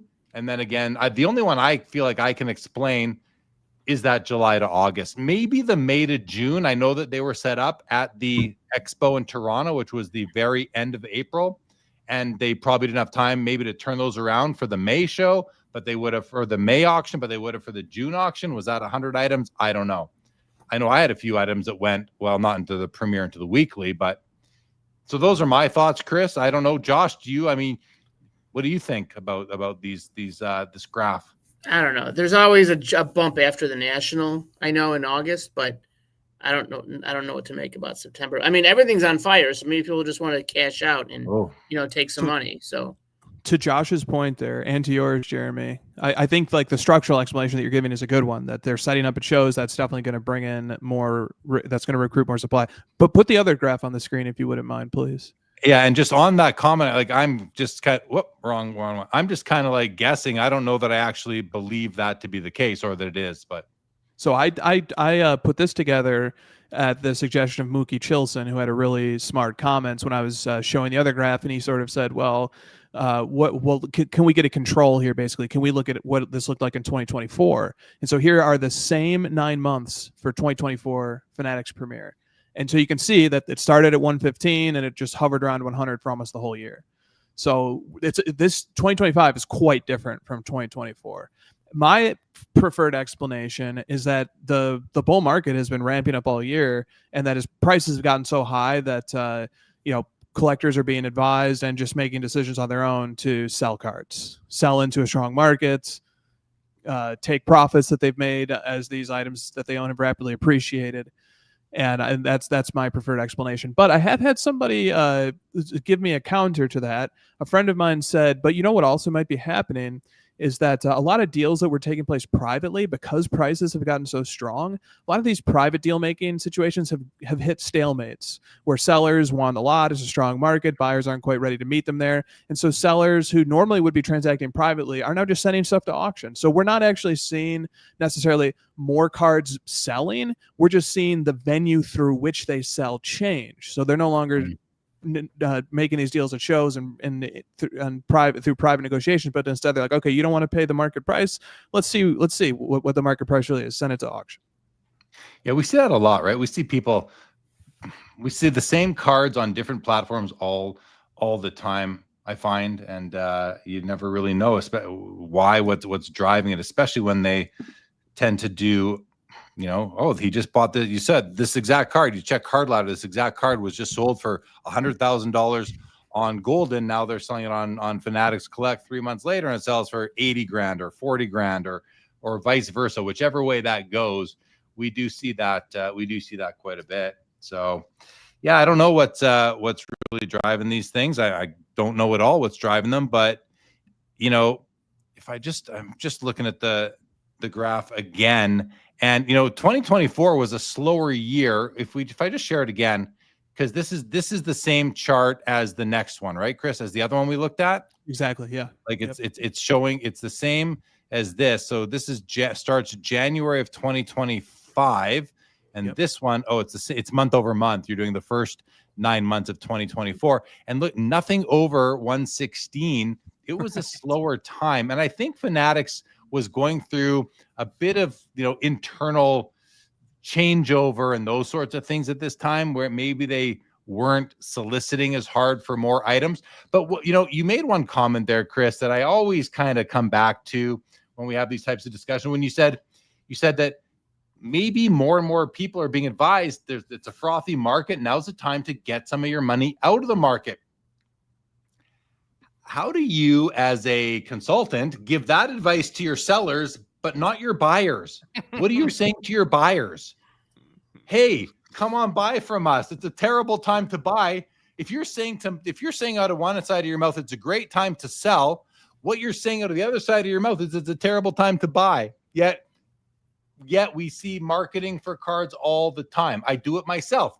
We market our cards. We market other people's cards. If you're in that business, cards are being marketed a lot. So it's an interesting kind of dichotomy there, right? I always think about that. Dude, I know you made this point once before in a slightly different context, which is just sort of like sometimes we give advice to people, sell now, and you're like, well, isn't the corollary to that don't buy now? So like, why are we only giving advice to one half of the population, the sellers? What about the buyers? But here's the thing: in a strong market, buyers don't need a lot of persuading, man. Buyers are just ready to go. You're they right. don't need to be persuaded. They need to be dissuaded, if anything. Absolutely. And I mean, absolutely, Josh. Well, Chris said what I was going to say. I mean, they're setting all-time highs. Someone's buying them if they're setting all-time highs. So you don't need to encourage the buyers to bid. That's the whole point of a bull market. So, yeah, fun topic. All right, are we at a bit of a pause here, or Chris, Josh? Any other sort of topics that you guys wanted to chat about? If not, I can throw one out there. Well, can I just get a real quick follow up on both of you guys? What does this data mean to you as collectors? Do you feel any pressure from this data or from friend groups or from your observations of the market that maybe it's time to let a card or two go? I can answer that. I definitely let a few cards go that I can get back, I know, and I use those to fund another card that I know I can't find, in a couple months maybe. So yeah, I'm definitely, and I did that in 2021. I bought stuff and I bought it back in 2023 for maybe less than what I paid for the first time. So it's fine. Bye, Andrew Deutsch. Thanks for joining. Bye, Andrew Deutsch. Yeah, it's a great question, Chris. And for me personally right now, like after my Joe Jackson consolidation, I don't have many cards left that I'm willing to move in my personal collection. So I don't want to sell the cards I have. And I don't want to risk that if I did and the market doesn't go down, that now I got to either, if I want to get it back, I got to go lower grade, or I appeal, or I just can't have it again. So I don't know. The other thing I'll say is that like, I'm buying throughout all parts of all cycles. Like I'm not like I'm always buying, because I do take times like where I go and I do go in sort of waves, if you will, where I buy, and it just has to do with everything going on in life, life, the hobby, where your mood is at and all these things. But if I just like zoom out, I've been buying sports car. I've never stopped buying because I thought the market was too hot. And I've never done that. I was buying all the way through the run up in vintage in 2017, the run all the way through COVID and the run up there, and still, so the data doesn't change. It's actually right now I'm buying less because I can't afford them, because the cards have just gotten so out of hand, so many of them that I want to buy. All you need to do is look at that Fanatics Collect Premier auction. It's like, oh my God, like every month I wish I had $1 million that I could just throw at that auction, because I would pick up not a lot of cards for $1 million, probably pick up, maybe anywhere from 8 to 15 cards for that $1 million. And that'd be it. So yeah, I think we all kind of would like to fantasize that way, right? That's where I'm at. So what about you, Chris? Well, I haven't sold anything. I did make a few trades of some size, but no selling. But I'm such a reluctant seller. So it's just very rarely do I sell, and when I do, I'm really dragging my feet on it, and I almost do start to wonder if have we almost already passed? Like, in other words, is this 400 plus lot Fanatics Premier? Is this going to start the contraction price wise? Is this going to slow down the bull run? Yeah. Good night, Junk Wax Museum. Yeah, Chris, I think we're there. I think we are right now at the peak. Yeah. And I think we're at the peak. The peak might last a little bit, like weeks, maybe a month. And this is just me guessing. I have no idea for sure, but the feeling I have based on what I'm seeing, and really based on the Fanatics Premier auction here that just launched and all the cards that came out of the woodwork now, we're seeing an increase in supply. So let's go back to the graph. That's how I can address this, Chris. I won't go to the other one for a second. So this one here, look at this. The market gets frothy. Sellers come out of the woodwork, list their cards for sale.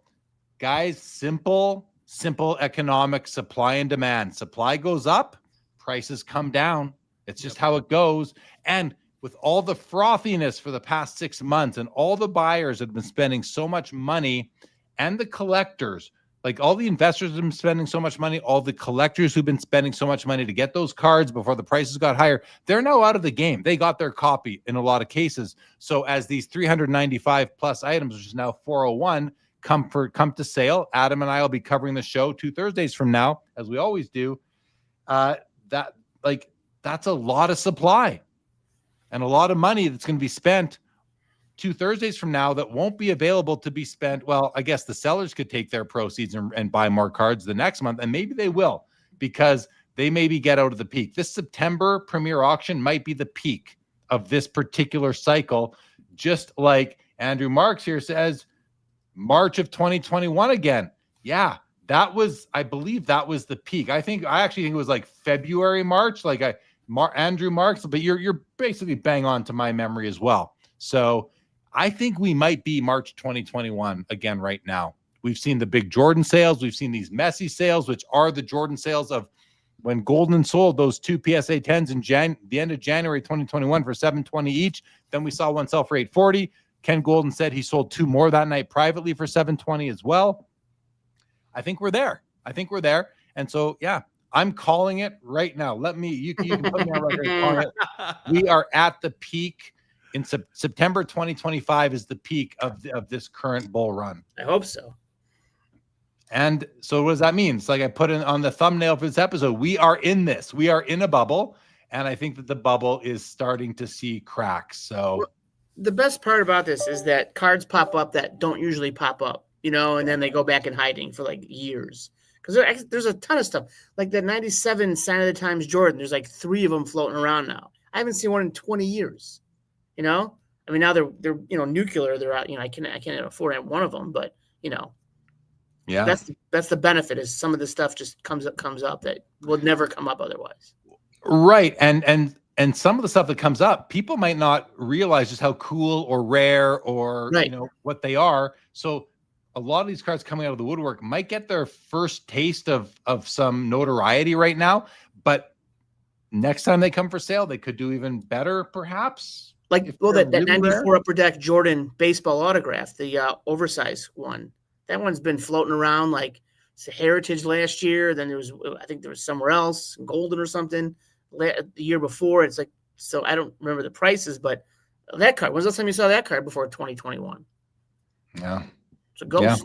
Yeah. All right, guys. Chris, anything else on your mind? I think that's good for tonight. All right. We can always save a little more for later.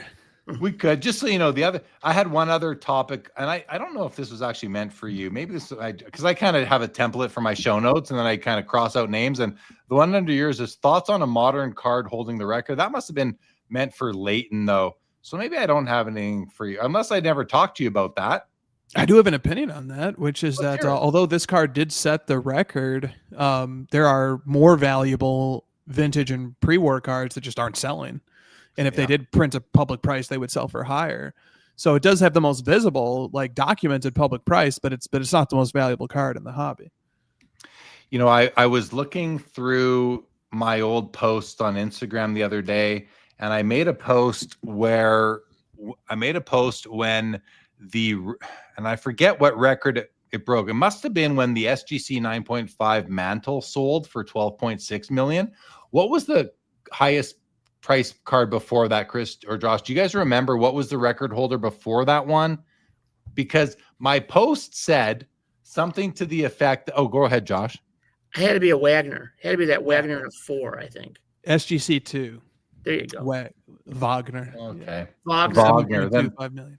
Then I don't even understand what my post was, but it was basically, then what did the Wagner beat? Maybe it was the Wagner that I was. Well, the Wagner was a private sale.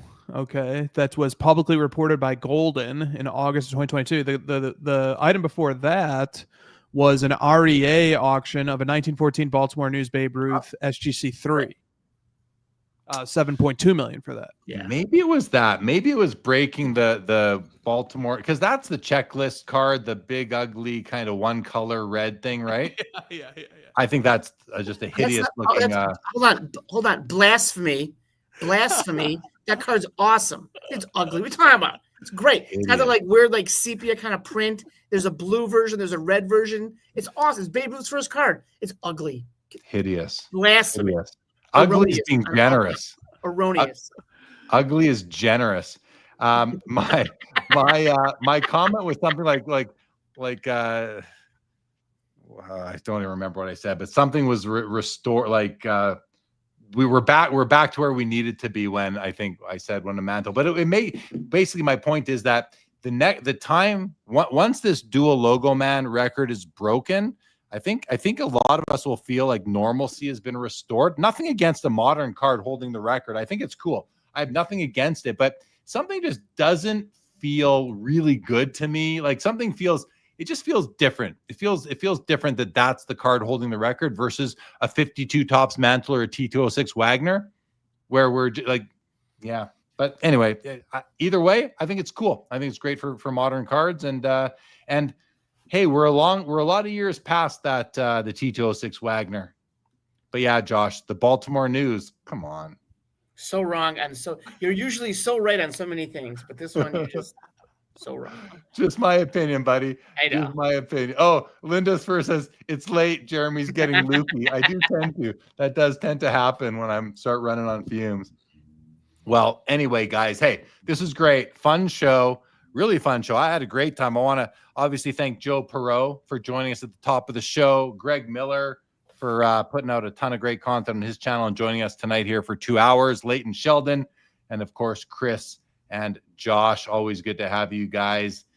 This was fun. Always fun. Thank you. Let's go, Jordan. Everyone in the chat, I kind of haven't been looking at, well, including comments for the last little bit, but you guys have slowed down too. It is getting late, and I get it. Thank you, Linda's first. Much appreciated. Greg's still there in the chat. Greg, thank you for coming.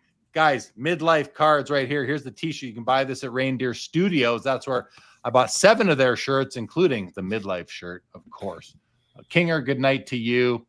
We're going to wrap it up. We're just going to wrap this thing up. So remember, you can get this show on podcast, Apple, Spotify, wherever you listen to your podcast. Check that out. If you are so inclined, hit the good old subscriber if you want as well. Always appreciate that. I'll be back tomorrow night for the Fanatics Collect weekly auction ending watch party. We'll check out a bunch of cards selling there. Hit the like button, guys, if you want. If you enjoyed this episode, hit the like button. If you did not enjoy this episode, hit the like button. Who we kidding here, guys? Who we kidding? I appreciate it. Check out the Chris Hoge the Chris Hoge cast. This thing is catching fire, by the way. I don't know if you're watching your numbers, Chris, but it's catching fire. Preamble cast is what we're calling it now. Chris, yeah, there's so many ways to play with Chris Hoge, Chris GPT, Chris Preamble. Good stuff. Auburn 35 is on a delay. Yes, and he'll see that we get there eventually as well. Good night, Jeff McMahon. Kinger, good night to you. Boozle, Jeremy's much better spokesperson than Kawhi Leonard. Get more value. I don't know. Thank you. Hobby Hoops Hangout. Thank you. Welcome to the show. I don't know why I can't say your name in proper order. Hoops Hobby Hangout. Brad Vintage, thank you for joining us tonight. Everybody else who's out there, we appreciate you. I appreciate you. I know these guys do too. Josh, any parting comments? No, just thanks for having me on. I really enjoyed it. It's always good to see you and Chris. So, yeah. Thanks for coming on. Chris, I probably asked you already. One more time, parting comments. That's it, man. Great show. That's it. Good show. Okay. With that, everybody, here on September the 13th, 2025, this episode of Sports Cards Live is now over. And with that, good night, everybody. Thanks for tuning in and being a part of the Sports Cards Live community. Don't forget to like, subscribe, and most of all, keep collecting. More great content to come. Sports Cards is a lifestyle.